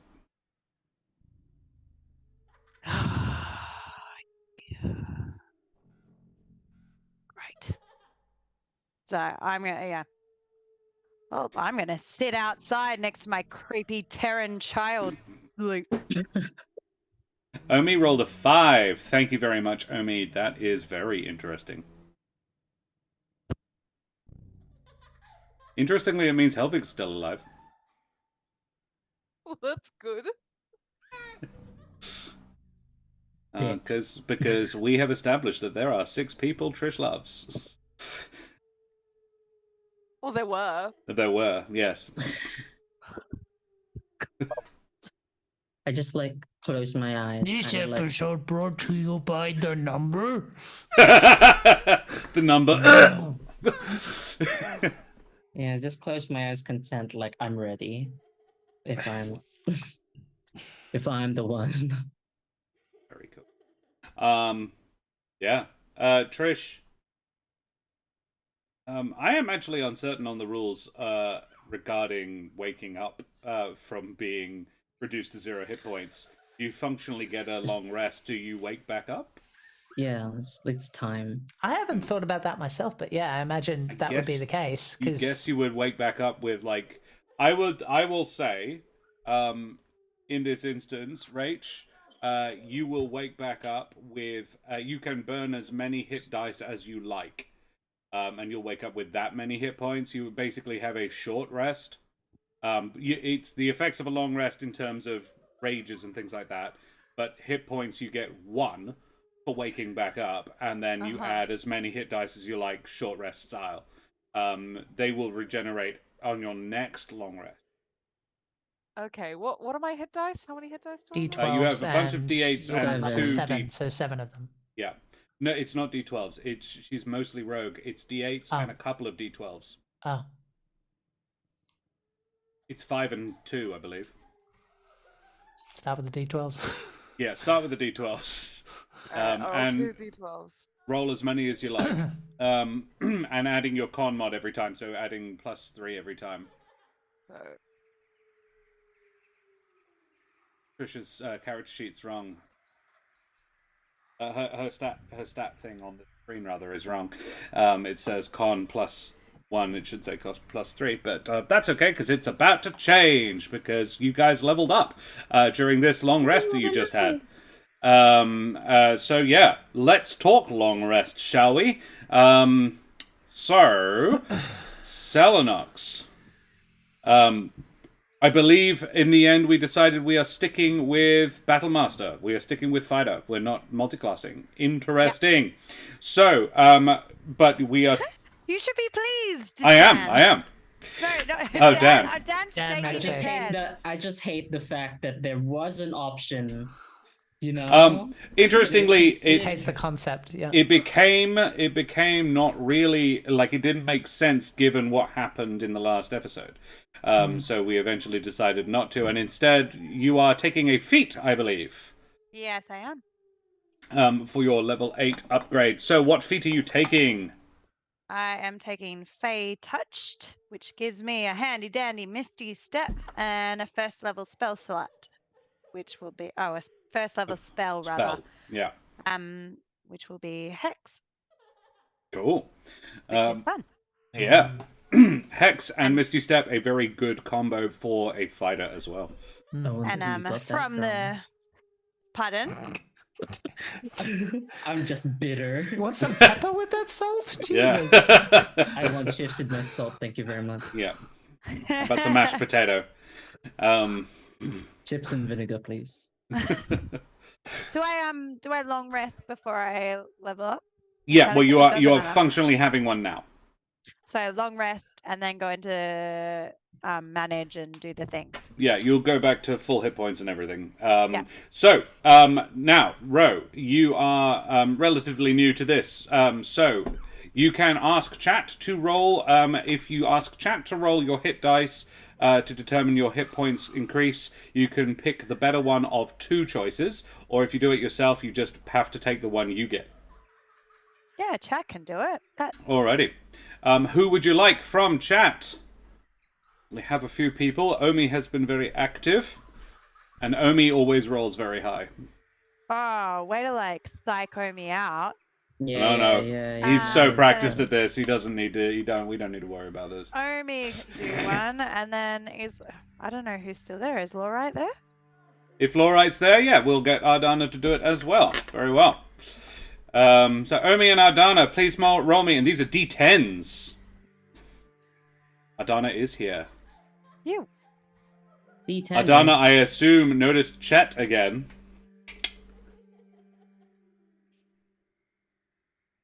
May the gods love us today. Good D10s. 8 from the Laurite, pretty good. Omi, only See, a you 2. psyched Omi out. It's okay. Look at that. Fuck. Everybody has bad times. That's okay. It's Omi, Josh's fault, though. Omi, you rolled a really good number on that D6, though, so I'm very grateful for that. You burned me on killing Trish. Yeah. So yeah. Who 8. was that? Who was really a really good death? I mean, in that it's none of the characters who are still active in the story. You didn't kill Cash, nor did you kill Helvig. 33% chance. I'm really worried for Mum and Dad. 8 plus 3. Celinox increases their hit points by 11. Nice. Not bad at all. And with Fey Touched, I believe you get an ability score increase. I don't think I do with Fey Touched, but I do with Strahd's Blessing, which is your deal. Yeah. Yeah, with Strahd's Blessing, definitely do. So which one were you thinking of Oh, no, going? you're right. I do with... Yeah, I thought so. It's either... Yeah. Yeah. No, That's you're why right. it's my favorite feat, yeah. So I get... Intelligence, Wisdom, or Charisma by 1 from Fey Touched. I would recommend Wisdom for that one. Yeah, given I'm that going to you're go gonna Wisdom want for that one. a casting modifier that's your best mental stat. I am going to go Wisdom, and then for the level up, I am going to go Dex, I think. Right, from Strahd. From Excellent. Strahd, sorry, yes. So So Dex one and wisdom. wisdom. That's pretty Yeah. good. Alrighty. I will make notes of that and change it next time. God damn. I believe I planned an emergency button in case Trish needed to kill. You did do that. However, when it happened, she was in a place that does not have any people in it. So putting in your Hello, I'm emergency, here. emergency Want to shoot me in the face? NPC wasn't really an option. There were two options. Trish sadly missed the boat on killing the barber, and we didn't kill Muriel, turns out. Very sad the kid wasn't real. Yeah. Real shame you couldn't just stab the baby. I don't think Trish would have. Or the guy that the baby grew up into. One day. All right. Dan, what's Helvig doing? Obviously multi-classing, because you were famously... Yeah, yeah. I hate you. I hate you for ever bringing that up to me. In my fucking presence. Dan, Josh the pirate. multi-class swelter. That's what they call him. Yep. Cross-class I would king. like to take this warlock level off the shelf, please. Very well. What does level 8 warlock do? I presume an ability score increase.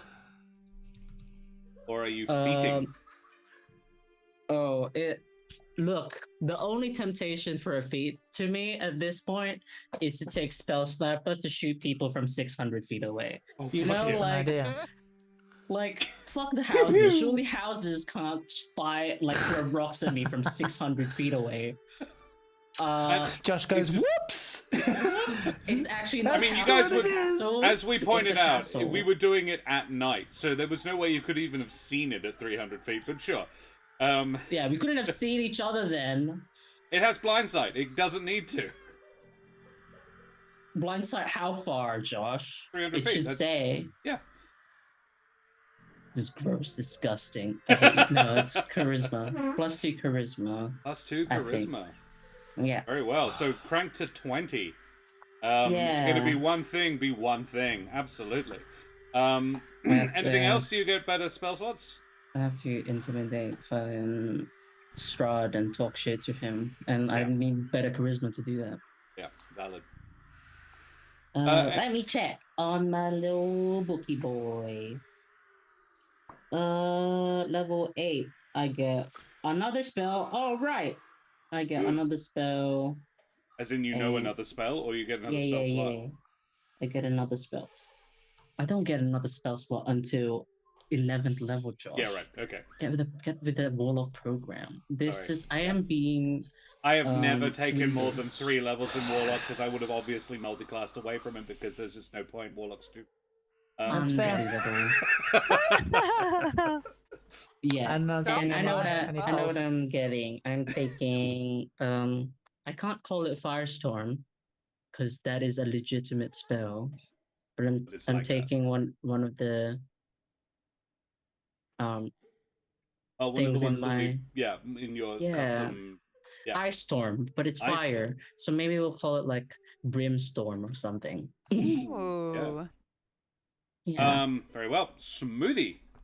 Hello. What does level 8 look like for a cleric? Sorry. I do apologize, Jack. We need to roll hit points for Yes, Dan. you do. Me. Dan, Hey. who do you want? And seeing as we don't have a huge number of active chatters today, you can have the same people, or we can just say first 2 people to do it. I wonder if my boy I see you in hell is listening. Ooh. This is your final call. I'll see Yeah. you in hell. I'll see you in hell. The This is dice your rolling captain. gate, please. Does say who we've got. You know He does appear to be here, but Lizelle, if you're around, Lizelle did drop in at the beginning. Mizelle's lurking. Anybody who's not Lorite and Omi, first come, first serve. Yeah, You they've know already what? done one. It is D8s. And Lorite Omi, give it Give it a minute. a minute. Master Steve got a Steve. 7. Nice. Nice. Fucking legend. Nice. Good job. Very nice. Master Steve. The Master Steve. I was not where you were Um, watching. If we see another one, Bishop Blood, yeah? No, go Bishop on. Blood. Come on. Redemption. it out. Bishop Blood. I believe. There is very little writing on this Bishop Blood because a 7 a has already 7. been rolled. Yeah, Be you're like, if you good. can do an 8, great. If not, never mind. It's the opposite of pressure. Let's bring it. No pressure at all. 2. That's fine. There you All go. right. I love you, tracks. buddy. 7 That for tracks. Dan. That's plus is 1 Both and of con you. makes it 8. Hit points goes to 57. Yeah. I think. Oh. 6. 7? 7. One of those. Math is hard. I was 49, so yes, It 57. is. 57. Smoothie. Hey. What's a level 8 cleric look like? Thanks, Bishop Blood. I get Blessed Strikes, which Ooh, is auto smite. When a creature takes damage from one of your cantrips or weapon attacks, you can also deal 1d8 radiant to that creature. So it's basically just extra radiant damage once sick. per turn. And I am also taking a feat. I am going to take the Resilient feat. Oh, heck yeah. Which Which is... is the result of training with Celinox pretty much every morning since we've started. Aww. He's more resilient, and it means that he has proficiency in Constitution, which means that his Constitution goes up by 1, bringing it up to a 14. Nice. And he has proficiency in the in Constitution saving throws, i.e., concentration checks. Very, which very is smart. Very important.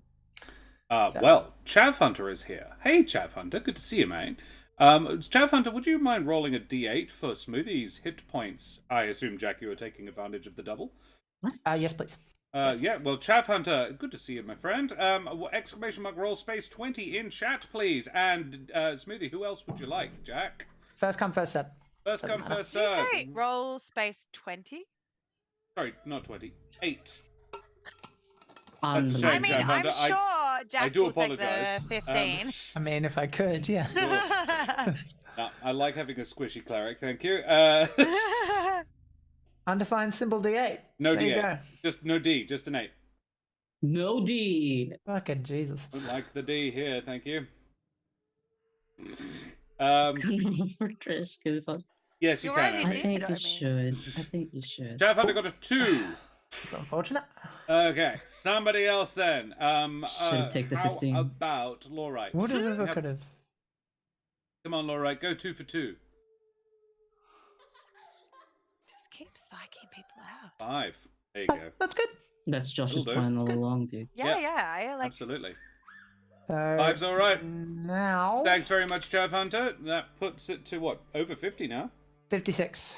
In fact, yeah, because you just cranked up your on. It does by it one, automatically. Yeah, it'll stack it.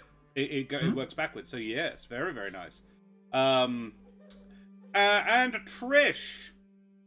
Now, Trish has the interesting choice because she has already made Dan angry by multi-classing a long time ago.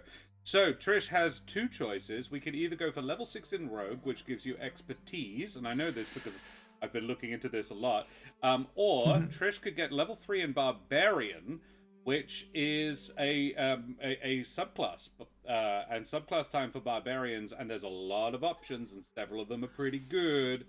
Yes. What are you thinking, Trish? Resistant to all damage. That's what I said. However, Trish does have another option.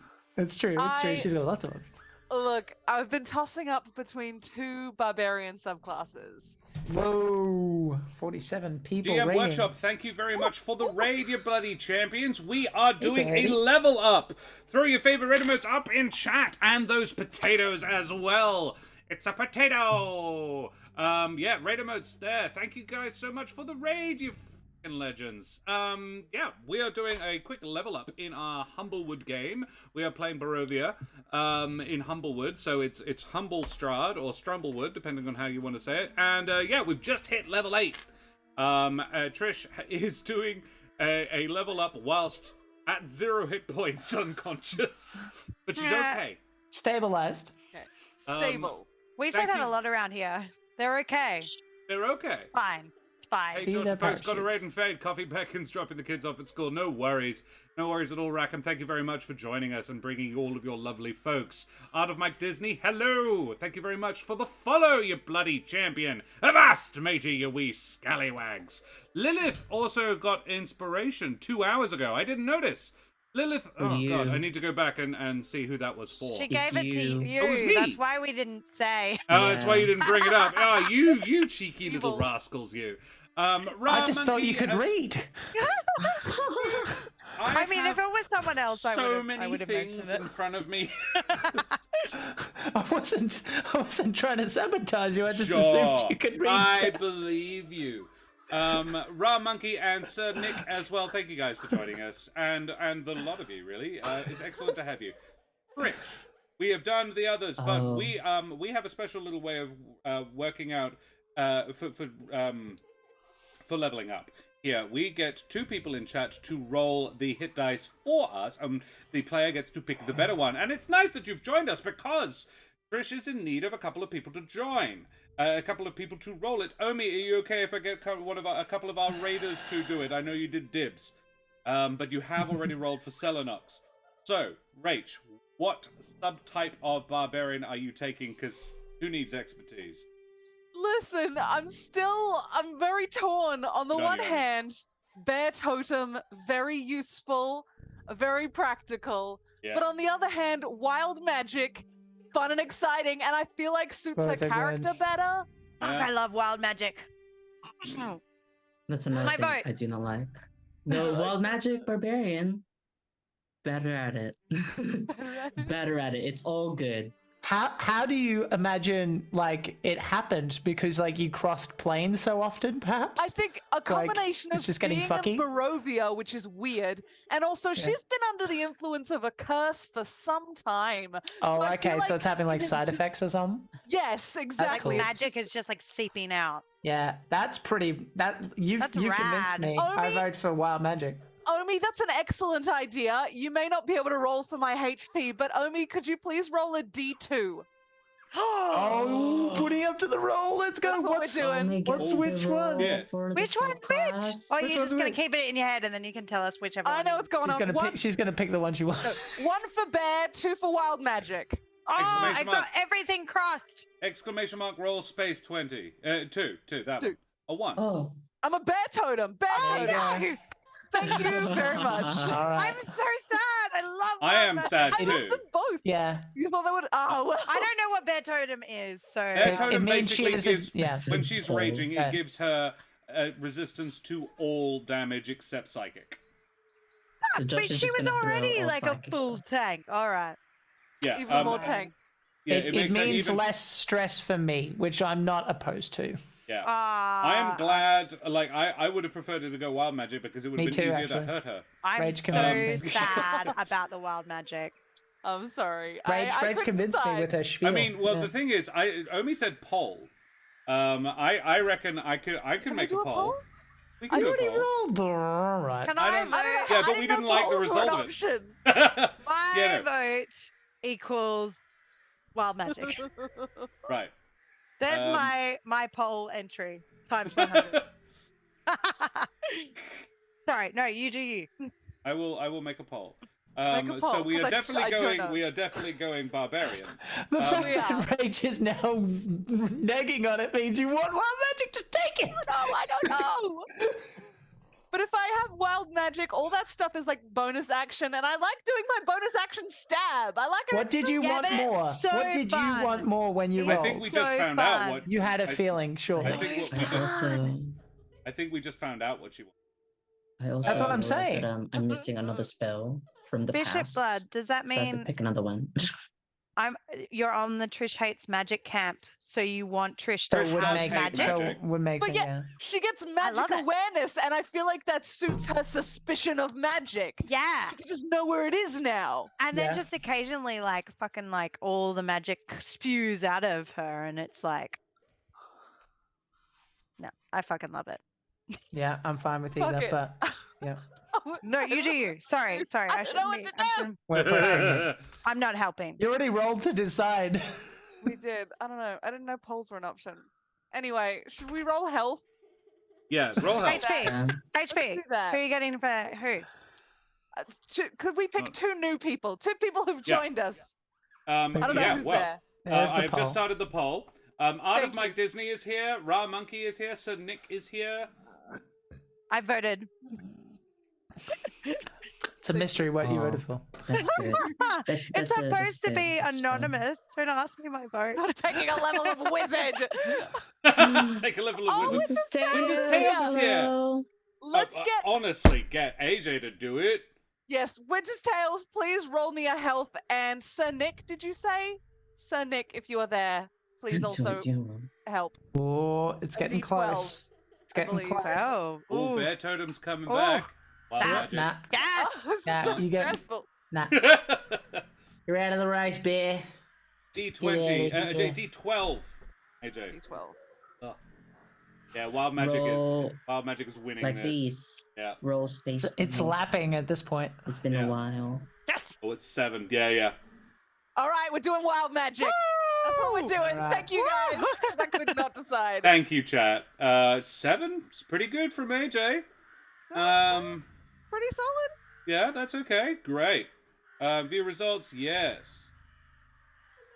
Excellent. I am happy with that. It means it's easier to kill her. Great. It took some doing. It took a freaking house. And who else? One of our raiders, Art of Mike Disney. If you would like to roll, if you're still around, you're very welcome to. Exclamation mark roll space the number 12.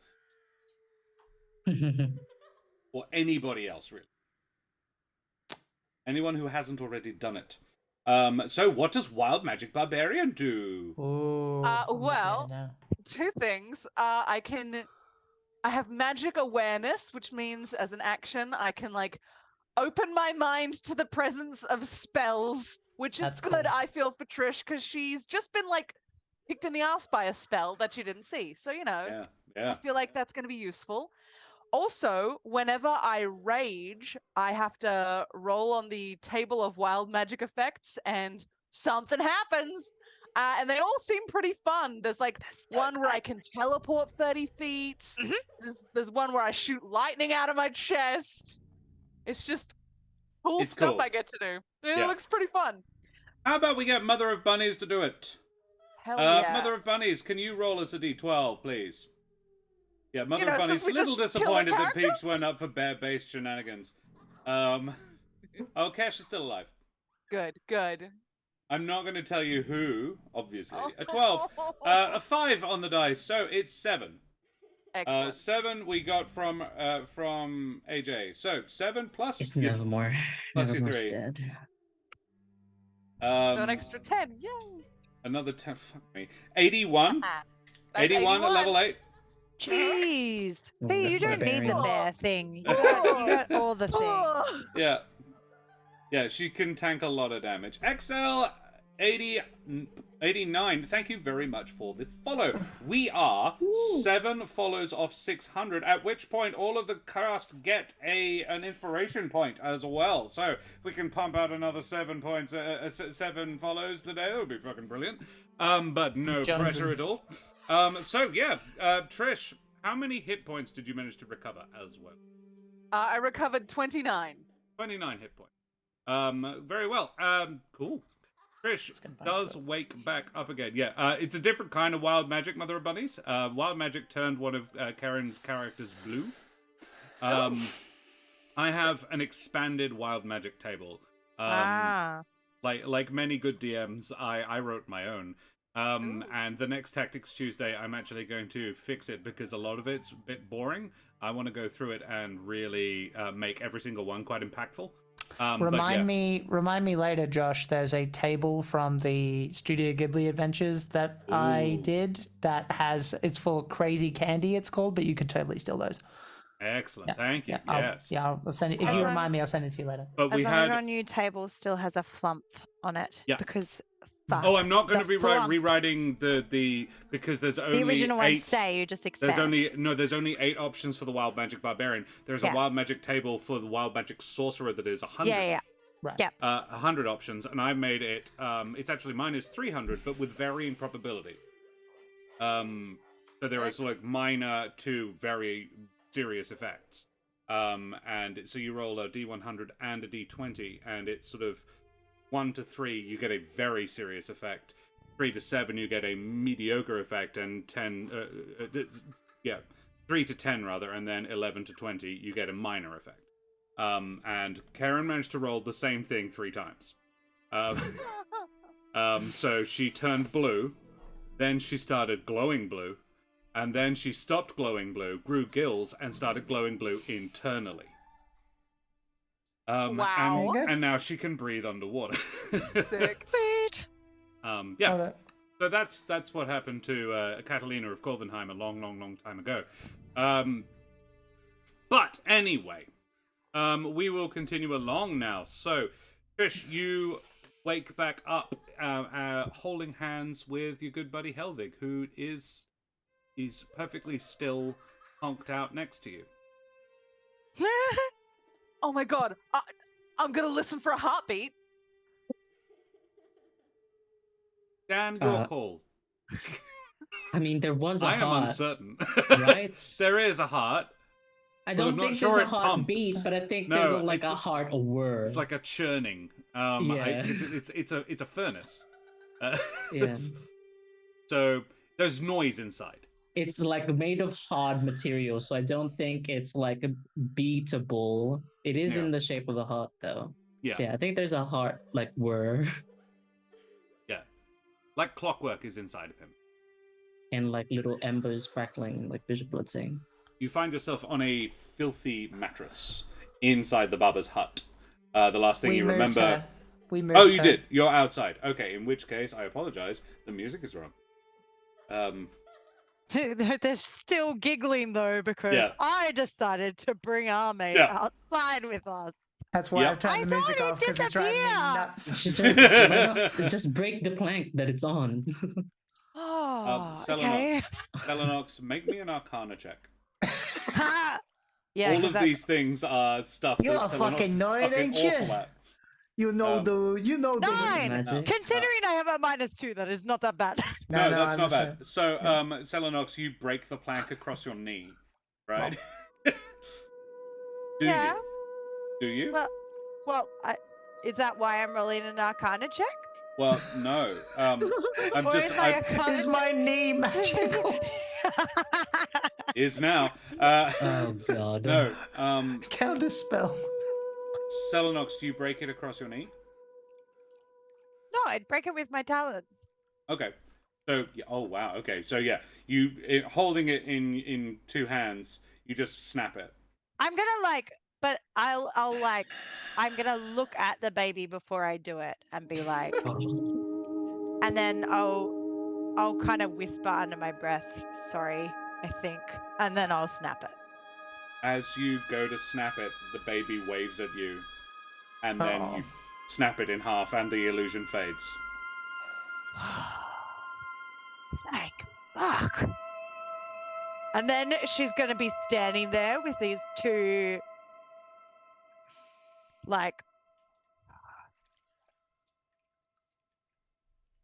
I'm gonna go and bury the plank somewhere.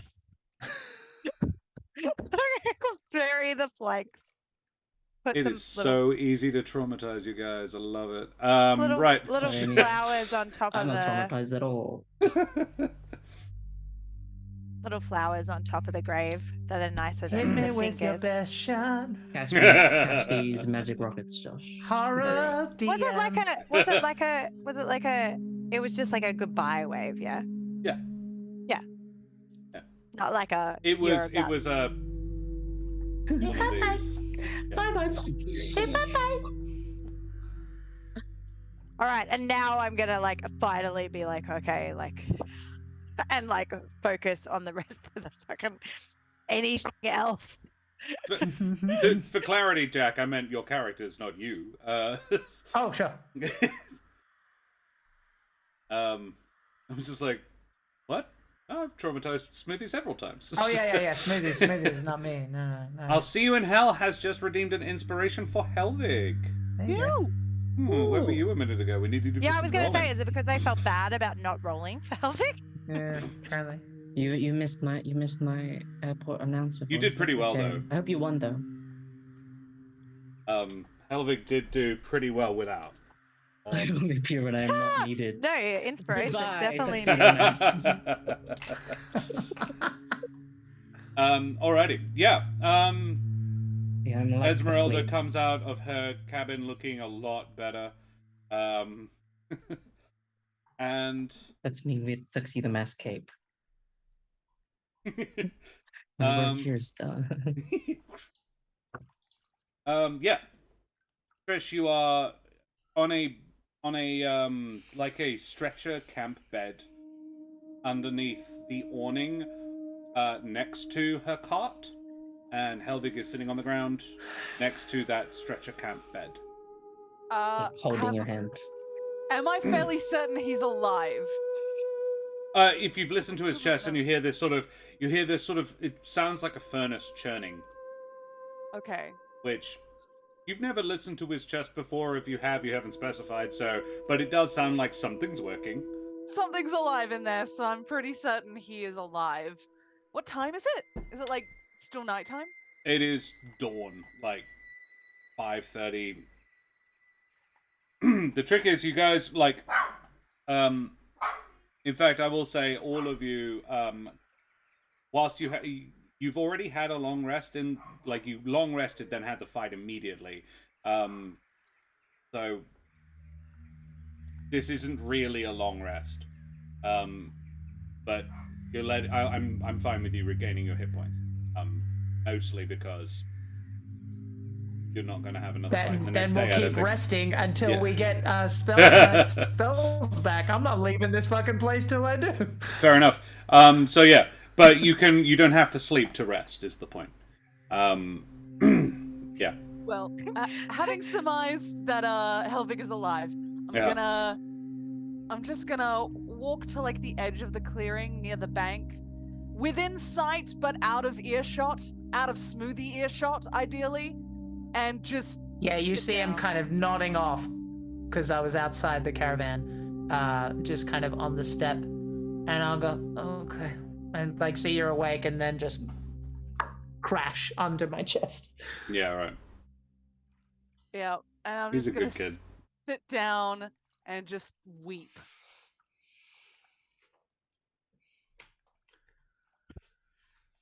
And that's what she's gonna do. Yeah. Yeah. Trish,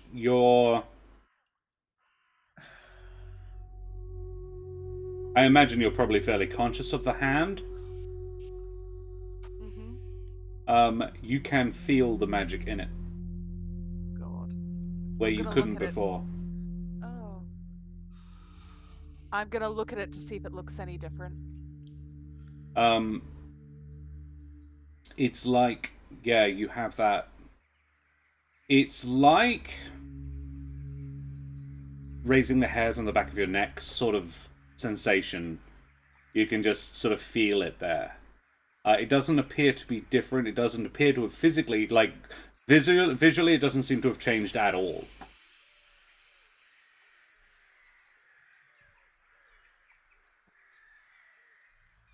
I'm going to... It's like a rocky bank, I'm assuming, near this river. The most sturdy rock. I'm just gonna hit it with that right hand over and over and over again until my knuckles are bleeding. And then I'm gonna stop and just sit. Yes. I'll see you in hell. Can you roll me a d8?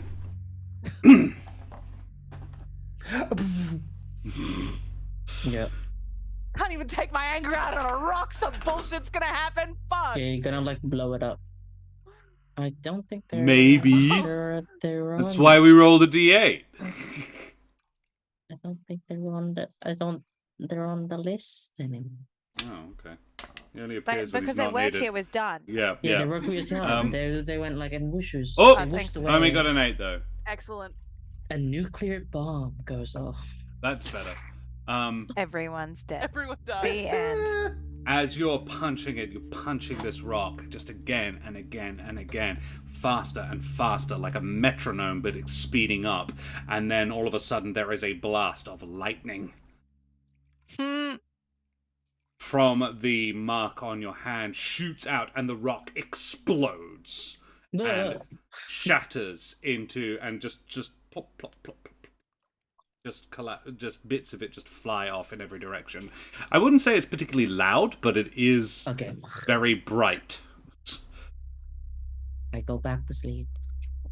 Would we have anyone outside have seen the flash? Smithy was asleep. Helvig was asleep. If you were pointing in the right direction, Celinox, maybe.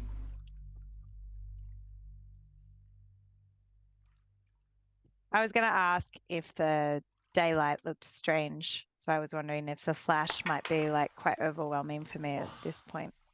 Trish went far enough away that Smoothie couldn't hear, which means she would have been out of sight. Okay. Because Smoothie's hearing is excellent. So, yeah.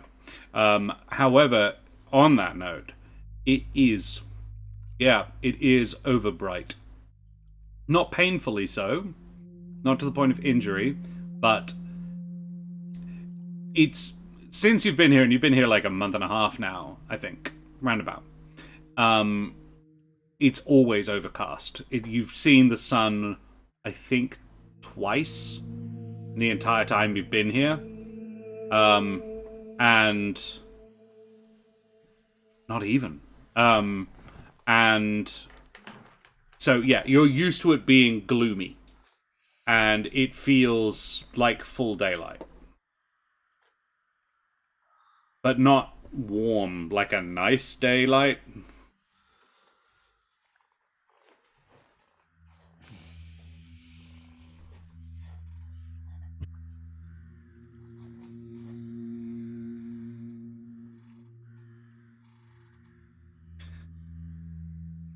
Trish, you just broke a rock. Break a rock. I'm just confused and upset. I'm just gonna sit down and try to have my hand away from me. I'm trying to keep my hand at arm's length and within eyeshot, because now I'm suspicious of it, which is very strange. But I'm also just busy grieving. I don't have time to worry about whatever fresh hell this fucking is. I can deal with that later. I've lost someone. I don't know fucking who. I am miserable. So I'm gonna sit down and cry. You, holding your hand out, you put it down, and you put your hand down and onto a little black statue of a raccoon. What? I'm gonna have a closer look. It has a little collar on its neck. You can probably guess what it says. Does it look the same as the one that was It is identical to the one you picked up a while back. I'm gonna pick it up again. How did this... And then I'm gonna check my bag to see if mine is still in there. It is not. How did you get out? You are not aware of what Smoothie put in there, but that is not in there. I don't see it. Okay.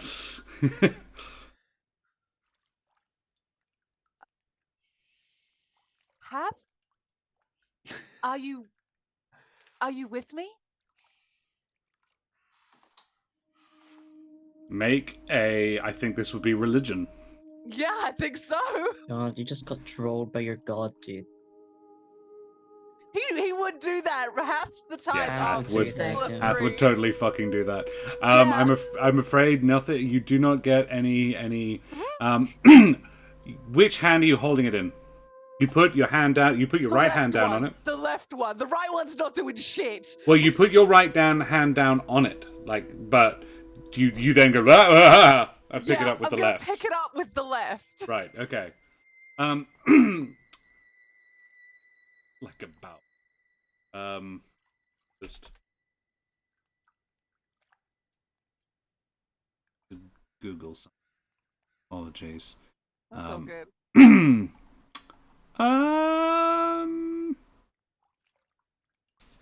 Make me an Arcana check. All right.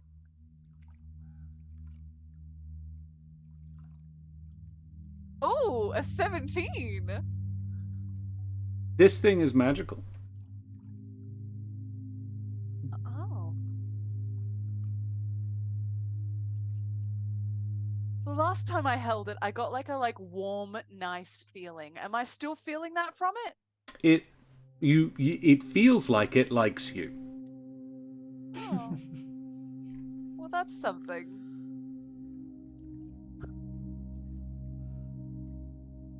I think I'm just gonna cradle it to my chest and continue to sit.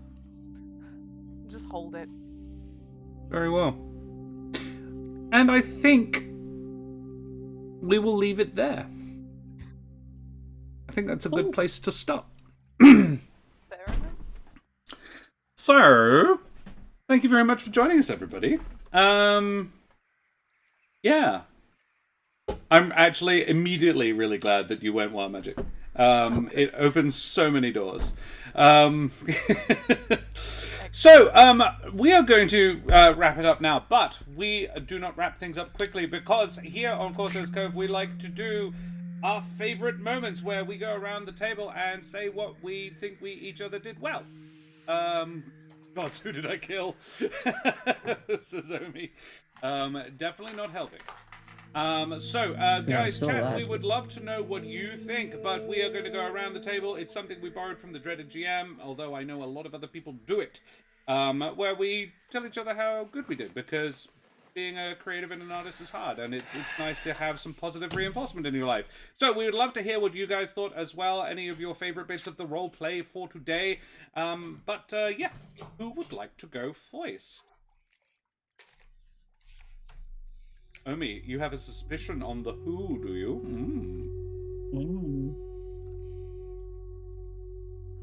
I will neither confirm nor deny, so you can say whatever the hell you like. I'm going to say that we start with Rachel then. Okay. My favorite Rachel moment is during the dream. I'm just going to take that first.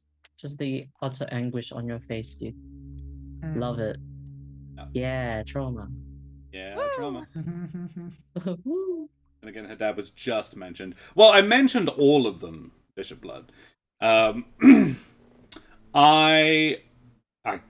gonna say the end thing. I'm gonna say you're punching the rock. That whole scene, but punching the rock. But the decision to hug the porcelain mapatch is also, or the porcelain raccoon is also very cute.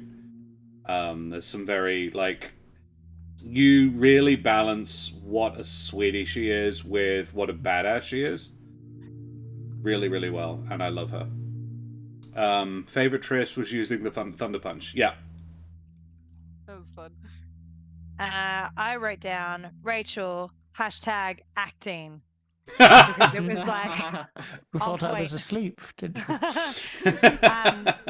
Yeah, no, it's always a journey watching Rachel's facial expressions during certain moments when she's fully in it, and yeah, it was really wonderful to watch today. Yeah. So yeah. Bishop Blood agrees. Trish Nightmare. Oh baby. Yeah. Jack, what do you reckon? Checking for the heartbeat.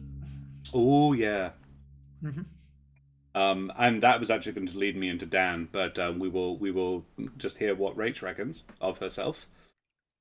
The dream as well. I had fun there. That was really fun. I've got a second Rach as well. Ooh. Other on top of #acting. Do it. But on a the check-in at the beginning with Celinox. I liked the idea of the reconnect after a pretty shitty couple of days. That's true. Trish went out of her way to. Yeah, and especially when she's extend an olive probably branch. stressed out as like, yeah, because obviously all the other stuff that's going on, but she took the time to check in. And I apologize on Celinox's behalf for handling that like the Australian she is. Total sense. Very airplane, mate.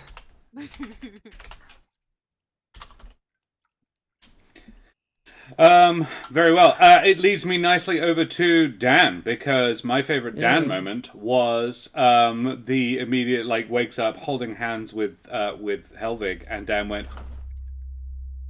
Yeah, you did that a few It was times. such a good offer, because oh fuck, he's still he's still and not moving, and I was like, yes, Dan, yes, good storytelling, more tension, yes. Yeah. My favorite As a Dan robot. was You go. my favorite Dan was the letter. Yeah. Mm. I was Writing the gonna say the letter letter. to Trish. Sorry. That's okay. Yeah, I thought that was really sweet. Especially like, you know, Helvig's had some like darker moments. So it was nice to have a really like lovely from the heart kind of thing. And Right like from the furnace. and then when you finished it you said like, yeah, I'm going to sleep and I'm ready. Oh. Yeah, it was really nice. Yeah, absolutely. Gonna put that inner forest, the smooth jazz back on, I think. Had enough laughing and crying babies. Yes, fuck. That's why I broke the fucking Yeah. For a more lighthearted moment, I liked you stomping on the hand and just saying "fuck off." Great. Mine was similar, just how high strung he was at the end. Not at the end. He's been high strung, like Helvig tends to be high strung very quickly and on a dime, and then is chill again. And it was like, fuck, what? And it was like, Jesus, okay, like, let's kill the fucking birds. Like, you know, there's a rapidity to his ire. Helvig really does seem like he's looking for someone to lash out at, even more than Trish is. And I can't remember exactly what was said, but like how you stomped over to the chest because it was like, fine, and then you did. Also the letter, like, you know, we already said it, but like, yeah, that was definitely the best part for sure. Bishop Blood reckons there was some nice Chad moments today as well. Yeah, the Peer, on peer. hold moment, that was Sorry. great. Like, I've got another call. And and your reaction to your it was like, yeah, that is nice, buddy. Good job. That's shiny. Like, Well, all I'm thinking about is the career behind it. yeah. He's staring at it. It's like- He's so gentle with Pierre. It's Sure. their relationship is lovely. He was like, you thanks. I know you tried. Good on you. Yeah, that's very cute. That letter dawned on me during the break. I was like, oh shit. I mean, Helvig So did knows that So they did the might dream die. on me. So yeah, that's very cool. So I like quickly wrote it as we were like coming back Oh. live. Ah. Very cool. I was just like, I mean, he doesn't really have time, probably. So it's just like, bleh. A moment of like how thoughts on how, with just like thoughts paper done, fold it back, and it's just there. It's just there now. For like, if we ever fail the 3-day thing again. Yeah, the percentage has dropped now. Yeah. You thought she was stab happy before. Oh my god. Oh my god, yeah. Now there's like Helvig dying. I think my favorite self moment that hasn't been mentioned is the little like subtle like the audacity of Smoothie going, oh, after Trish went down, Helvig, you go check the chest, and he's like, the fuck? Wait, no, I didn't mean that. But I was like, Oh, Smooth didn't say that. Sure, That was buddy. Jack. No, Smoothie stuck to what he said. great, Only because cool. Celinox was in the rim. No, I like the little internal like sass. He was like, I mean, sure, why not? What else could go wrong? And that led him to just like open the thing very fiercely. And be like, just come at me, all of you. Get scratched. Fuck you. It was an interesting juxtaposition because Smoothie was happy to, but he had Cell constantly on his ass, going like, "Don't, no, yeah, you be quiet." And he's like, "All right, fine. So can someone else do it?" Then? And then we had that conflict. It was just like, it's like fucking fine. It's like, well, I can't win here. Okay, am I supposed to do it? Can I not? Like, No, fuck. you cannot. Yeah. Well, Omi has just started in on favorite Jacks, but Dan, have we had a favorite Dan? We have, haven't we? Yeah, I just talked about. Oh, well, then Homie has started in on favorite smoothies. Trish getting blown up. Everyone, chill the fuck out. She's just fine. Jeez. It's fine. Like, cast it before she even hits the wall. Yeah. Yeah. You really want to do it after she hits the wall for the falling damage. That was for sure like such a I don't know what to call it. It was like such an immediate like muffle on like Helvig's like concern, being like, yeah, we'll check for traps. Boom. They're like, what? She's fine. She's fine. Everything's cool. I'm like, okay.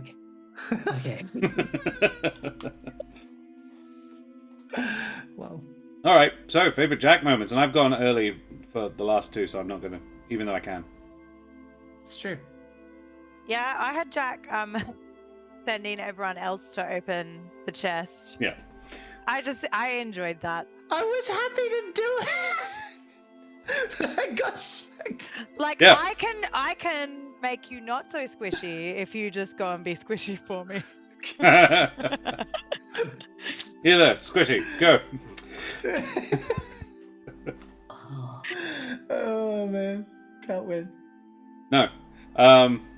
Mine was the interaction with Baby Strahd. Oh yeah. That was cute. And the protectiveness around it. Like, it's just a baby. Baby. I'm just gonna cut these fingers down. No, can't. Oh, shit. Yeah. That whole like, it's just a kid. Oh, it's an illusion. Oh. Yeah. That was fun. I enjoyed that. What's even better? No, I won't say that. Okay. Yeah. wow. All right. I think- All right, I'll say it. It's in the book. I didn't make it up. That's in the book. Fun. Yeah. I added detail to it, but yeah, the Baby Strahd is in the book. God. Sounds good. I liked when you put Helvig's hand in mine when I was all distressed while sleeping. I thought that was really sweet. That was sweet. Mhm. That was a beautiful moment. Yeah.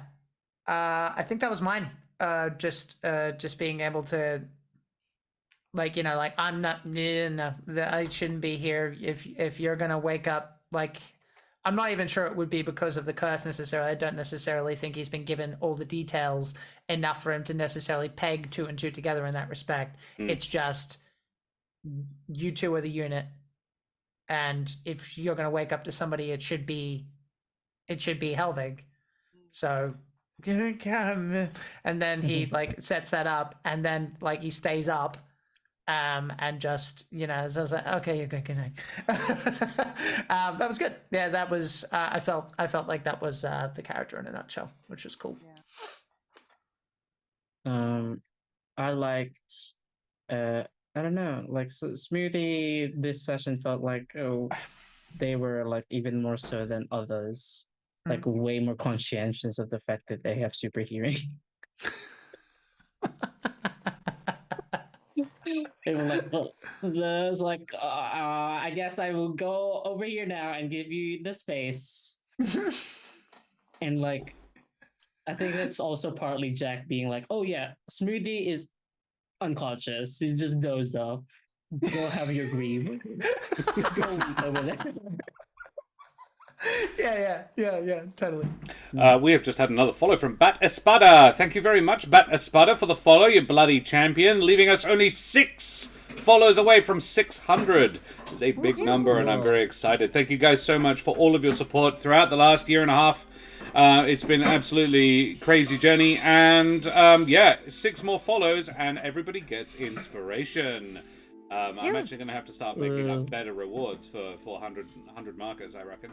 But yeah, thank you everybody. And Bat Espada, you bloody champion, avast, matey, you wee scallywag. You played Humblewood. You're welcome. Thank you very much. Yes, this is the logical continuation of the Humblewood campaign.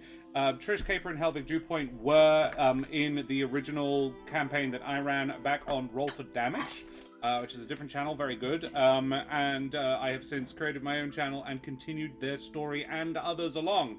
So Trish and Helvig were OG Humblewood, and it has since expanded quite radically. We finished that campaign in about 36 episodes.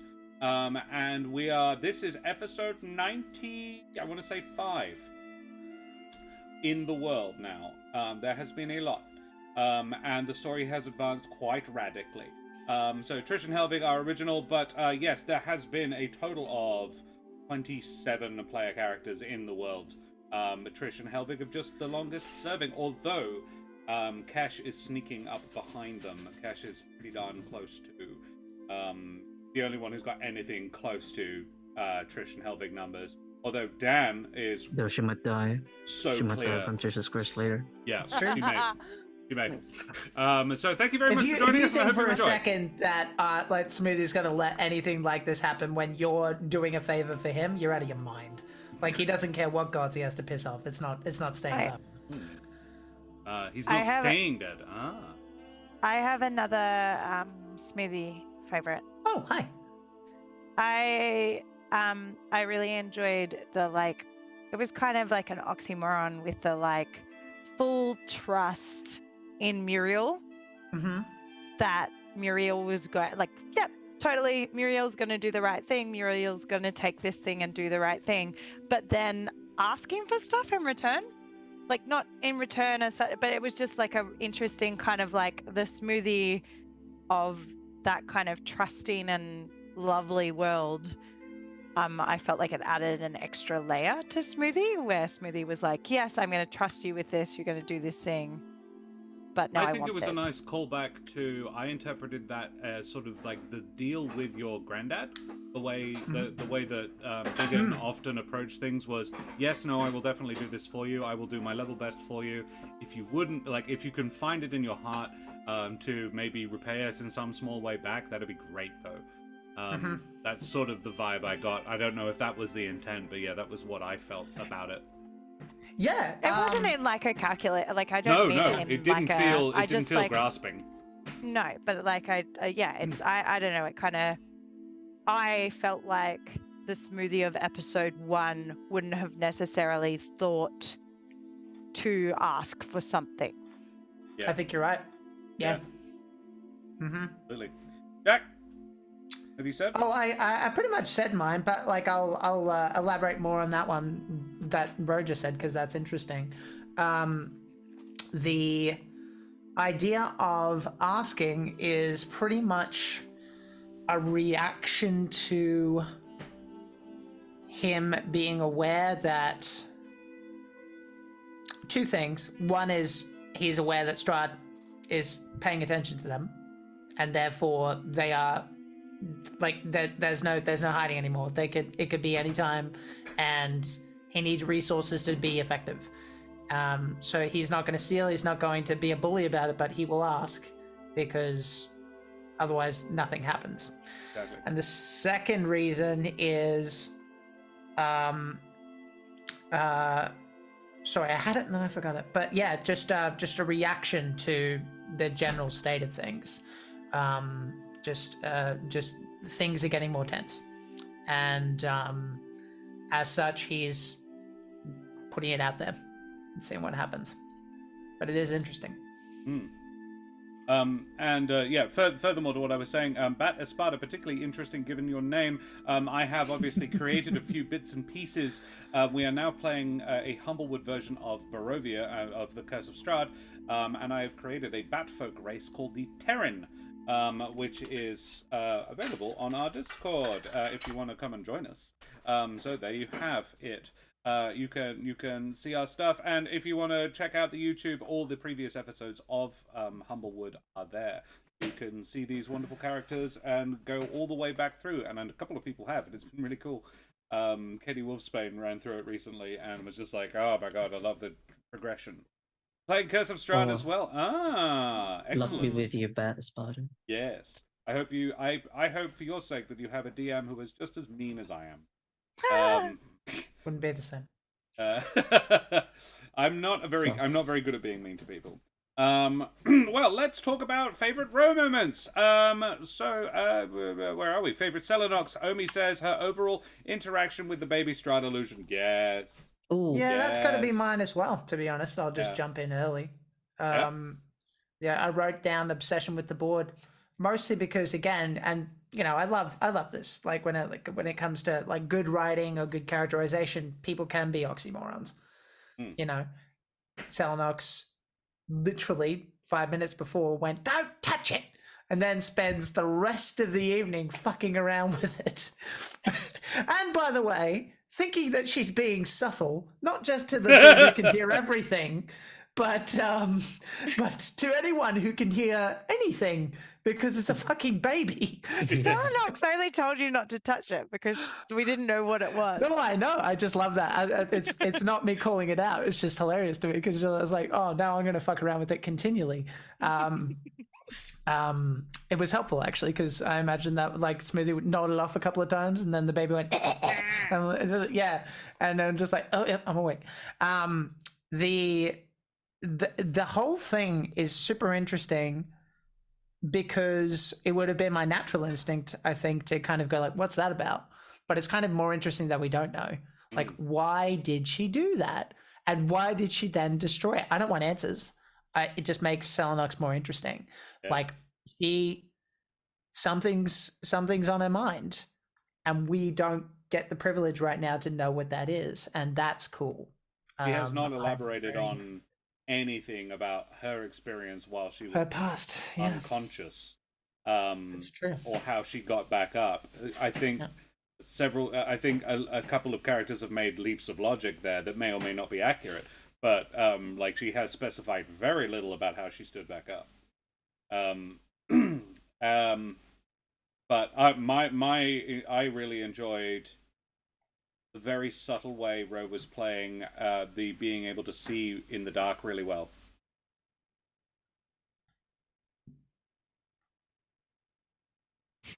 I was like, that's it? End of statement. Okay, my favorite. Sorry, I was reading Bat Espada's. I have a question. I saw Ro's face. Was that intentional? Or was it a coincidence? No, I was waiting to hear what Josh meant. Oh, I apologize. Sorry, I got distracted by chat. In that, yeah, all of a sudden you could see really well, and yeah. Me describing the increase of your night vision, and then asking me about your whether or not the daylight felt different was really cool. It was really it was a good prompt. I hadn't thought to mention it, but it was it was keeping. It's clear that you have that what those changes are very front and center in Celinox's mind. Yes, we have a bat race as well, Bat Espada. It's one I homebrewed, and yeah, it's sort of a combo of it's a modification on a bird folk. I think the raptor, but I modified the raptor a bit and made it a humble folk instead. But they do not have an amaranthine. Rach, carry on. We'll sorry. Cover that. I liked the way you were the first to figure out that the illusion was baby Strahd, and the way you said it. Well, it was her favorite memory. I was like, chef's kiss, beautiful, loved it. Yeah. It's great. Yeah, that was Smoothie. Was it Smoothie? Well, fuck. That's what I said. No, I said that. Celinox noticed first. Fuck. Yeah. As in, she noticed. Like a first. team moment. She put okay. two and two together, but Smoothie was like, Yeah. well, it was her favorite memory. Yeah. Right. So basically, Still. Smoothie stole it, is what we're. Yeah. Jack stole Yeah. that favorite moment. Yeah. Pretty. I'd love to upstage people. It's my favorite. I knew it. My Just like favorite Dan likes Celinox- multi-classing. Yep. Exactly like that. Exactly like that. Where was I? Oof. Whoa, my favorite moment for Roman, Bro. if you will. Yes. yeah. Moments. Is you like almost like forcefully. That's the vibe I got anyway. Like stopping Smoothie from like the weird baby shenanigans. You're very like insistent countering like Smoothies, but it's just a kid and it's like it's a baby. You should probably help, etc. And it's like I mean, you were right to be, but I felt like it was like in the moment it was motivated by something the characters don't know. Yeah. Like whatever the fuck just Ooh, happened. I didn't with even you. think of that. Yeah. Smart. That's cool. So that's why that's my favorite moment. I was like, oh cool. Helvig doesn't know shit. Nope. No. Ro, favorite self? I think burying the plank. Yeah. Yeah, I don't know. It was a nice it was nice to have that, and like it like throughout the episode where obviously the last episode like some heavy shit has gone on and Celinox has a lot going on in her brain, but it was nice to have that like focus of like whatever she was trying to do. But yeah, I liked burying the plank and putting some flowers on there. So that was a nice kind of moment.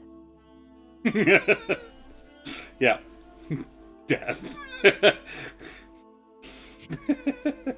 I adore how much you hate the concept. The multi-classing. I can't forgive that your aesthetic is still unified. I can forgive that. I can reconcile that in my brain. Okay.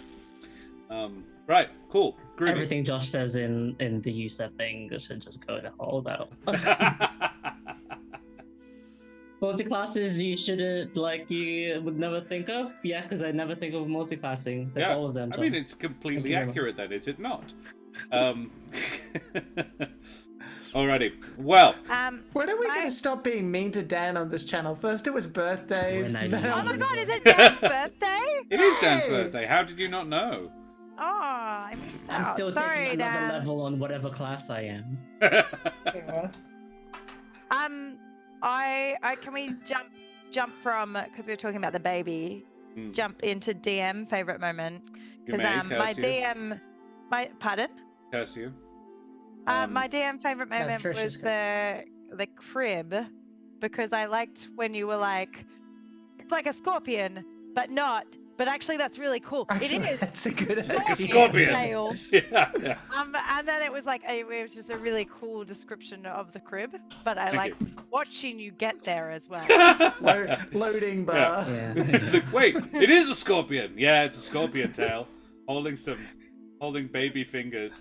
Like, so, yeah, the book says that there is a crib, and it's horrible, but it doesn't specify in what manner. I'm what like, kind of crib? oh, well then, Horrible I can crib. say some very upsetting things. Yeah, thank you. And I do have another one, but I'll wait. Wow. Did you do your favorite self though? Yeah, I said burying the right. Burying crib. plank. Okay.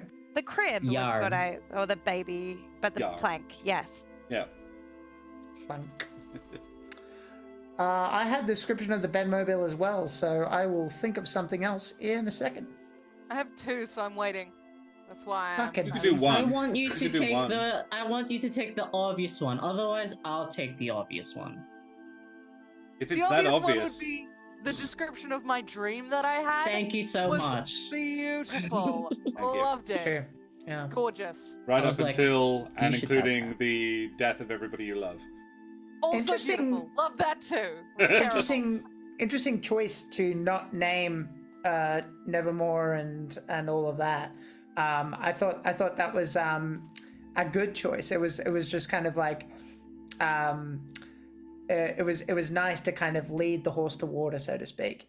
Oh, were the 3 adventurers at the Yeah. table there? Ah, Yeah, right. yeah, Okay, yeah, that makes more yeah. sense now. Yeah. Yeah. And And then I they were couldn't remember all the fine. names of Mum and Dad Caper as well. I know we named them, but I can't now remember what they were. I'd have to go back. And that's the handy thing about having it all on YouTube is I can go and check. But I'm pretty sure actually I made Rach name them. Wouldn't surprise me at all. Though I did characterize them. Mum is basically... Trisha's mum is basically Molly Weasley. And... Oh, yeah, she's alive. Yeah. Oh, look, she had a good run. Fix it. And her dad is Like a really was gruff sort of yeah guy. love you too I'll tell you I mother. love you, Dad. Yeah, Yeah. I'll tell you, Mum. Yeah exactly Yeah.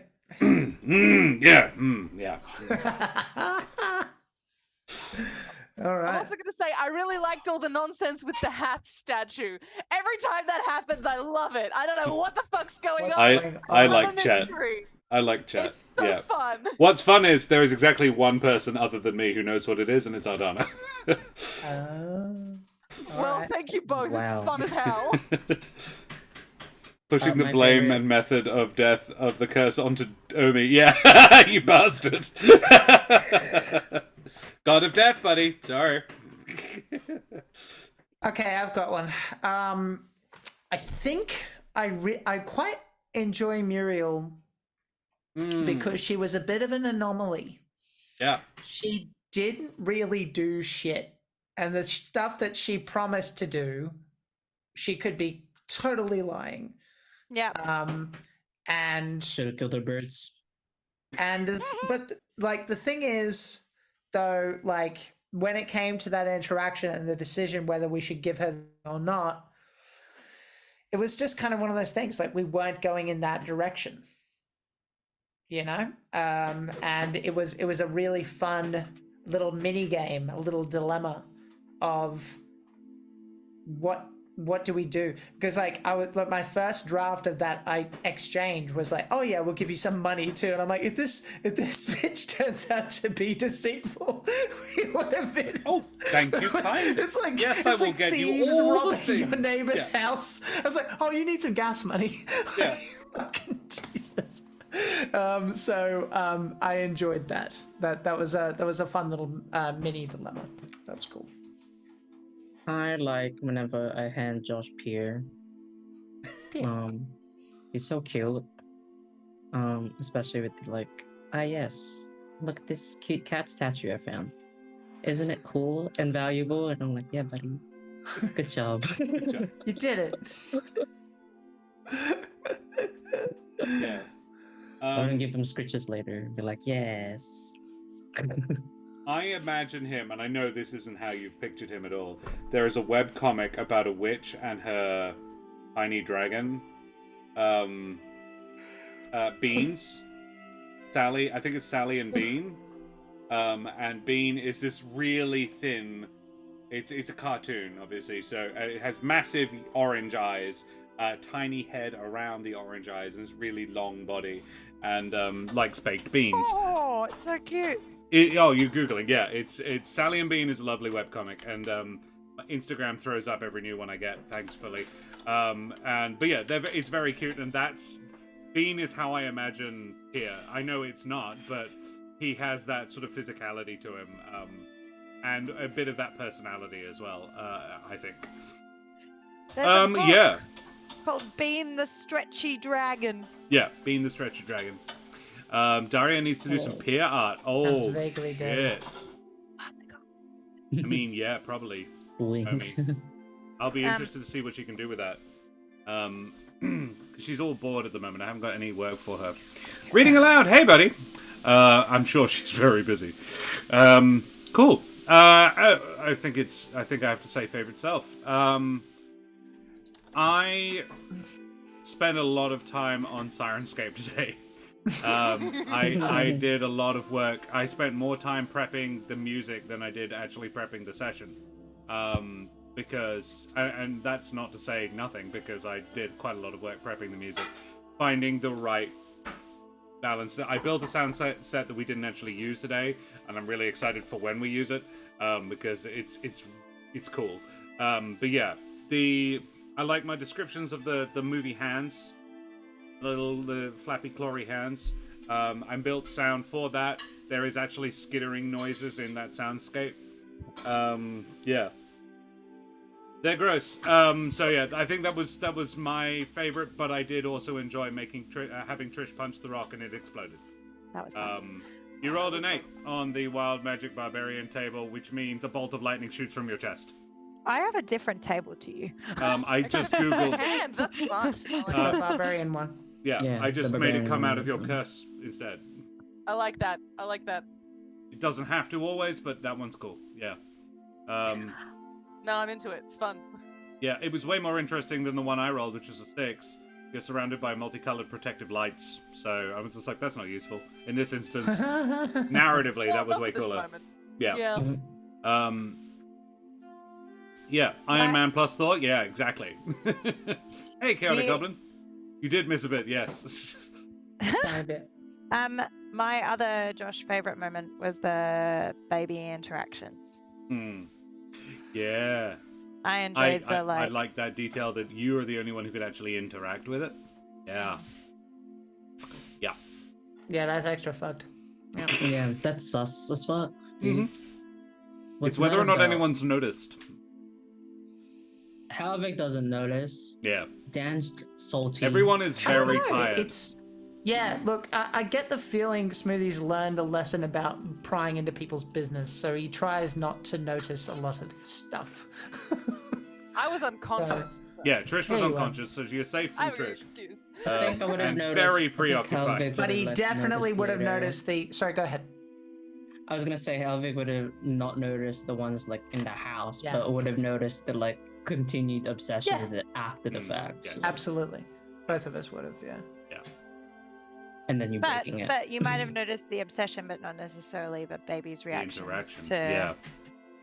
Because Yes. I feel like that would be I don't think I would have difficult noticed. to notice that the Yeah. recording that's kind of looping, that the eyes probably not. change what they're following or whatever. Like that Yeah. would not be something you You necessarily. have to be watching really close. Yeah. Yeah. Yeah. Yeah. Yeah. Cool. Alrighty. Groovy. Thank you. Trish, was there a second? Right? I said both of mine. I Okay, got cool. them both in. Great. Yeah, Alrighty. yeah. I didn't want to nope anybody's. So, we will go away from here now. We have been streaming for a gosh darn while. Thank you very much for all of the favorite moments, chat. Thank you for your thoughts on that subject as well. We need to tell you all who the absolute heck we all are. Reverse order. Rachel, who the heck are you and why should we buy your book? Hello, my name is Rachel. I'm a writer, actor, creative trash at large. You can find me on various social media at Rachel Fukar, because that name's always free. And you can find my book, The Rings of Mars, right here on this the internet. And if you don't, I'm going to go to your house, find a nearby rock, and then just punch it until lightning happens. Could take a while, so unless you don't want me outside your house punching rocks like a weirdo, buy the book, I guess. Seek help. Us. I have some boulders that could use clearing. I need to not have the book anymore. I want this. It's not a very good threat. Not a good threat, Rach. Well, now you haven't seen me full manic, okay? You don't want that. Because I have so many freaking rocks out the front of my house.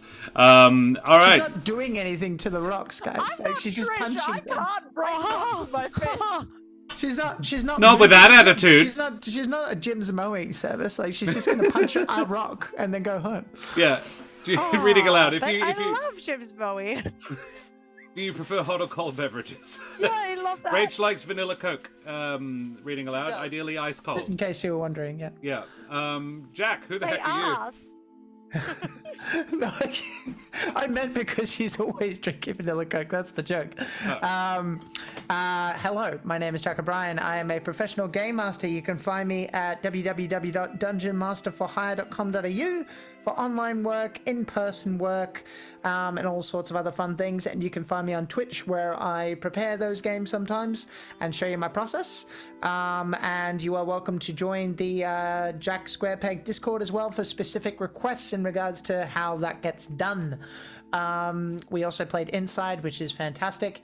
And Tuesday is probably going to be more of the kaiju dating game that is really quite dumb, but lots of fun. It's really hard to prep streams when you've got that on a different monitor because it's quite distracting. It's a lot of color. Watching Gigachu trying to mac on a volcano woman. It's pretty great. It's very cute. Super writer Andy, avast and ahoy, matey. Thank you very much for the follow, you wee scallywag. Avast and such. 5 to go. 5 to go. Guys, thank you so much. I appreciate the heck out of it. Dan, who the heck are you? Hi.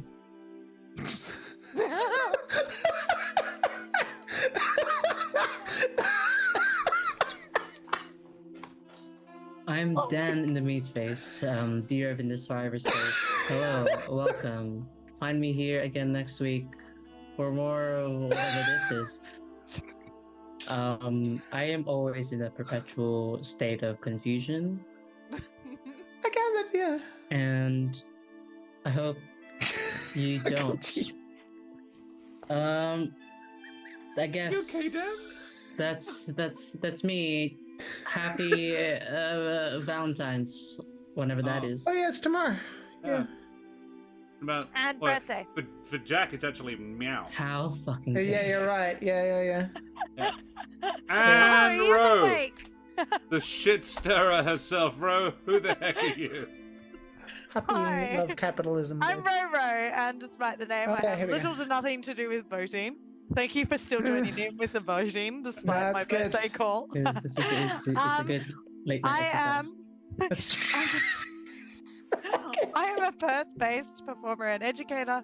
You can catch me on Instagram at Cradventurers to see photos of my dog Charlie with the 2 large ears and photos of my travel adventures as well as upcoming projects. At the moment, you can just catch me here every Monday night. And that's the main place to see my face right now. Reading aloud has clipped. Dan, who the heck are you? Oh, good Excellent. on you reading aloud. Thank you. Thanks, reading aloud. Amazing. If you want to see pictures of... if you want to see pictures of Charlie with the 2 large ears, not just one, but 2. One is, they're both the same size. It's not unusual at all. It's just an odd specificity. It's like, yes, here, have this money, which I acquired legally.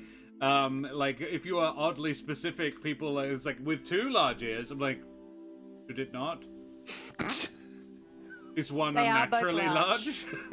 But if you want to see pictures of Charlie with the 2 large ears, and you don't want to go to the effort of finding Celinox Rose Adventurers, you can check out our Discord, where we have a cute pet pictures channel, and you can see pictures of Charlie and Siri. Hey Siri, you want to come up here? And all the other pets of the channel. Almost all of us have one. Yeah, you can also find me here. I am Josh the Pirate. I run games like this, D&D, and tomorrow evening, my lovely wife, the mother of bunnies, who is my co-channel runner, will be joining me for a Valentine's Day stream. We are not in any way going to be celebrating the Valentines of the day. We will be playing Slay the Spire because we enjoy doing that and we like spending time together, and we haven't seen each other a lot recently. So we're going to do that. And you guys are welcome to come and hang out with us while we do. We will not be streaming on Thursday night because we will be performing live in the Perth Fringe at Rubik's Bar. Whoa. Rubik's Bar for a genuine variety show. An actual variety show. If you go Perth Fringe and search actual variety show, Pupperotica, our puppets reading erotic fiction show, has a spot in that on Thursday and Friday night. So that's where I'll be. No streaming, sorry. And then on Friday, Karen will be performing as her burlesque alter ego, Miss Lola Moore. Saturday night. May I share the link? You may, if you've got it. Is it an actual variety show put on by Foxy Curves? That's the one. Foxy Curves. There we go. The Friday and Saturday are already chat. sold out. Thursday is selling quickly, so if you are of a Perth-based persuasion, please come and join us there. Groovy of you if you did. Beyond that, you can find my face and voice over on YouTube. Like that.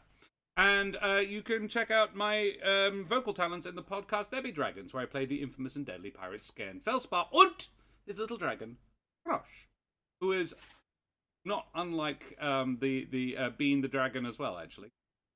Guys, we'll go away from here now. We need to find someone to raid.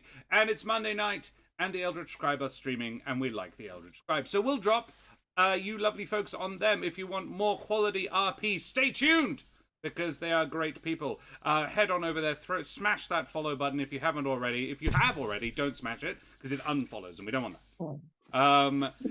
Throw your favorite raid emotes up in chat. Tell them where you came from. Send the love to Des and all of their wonderful people.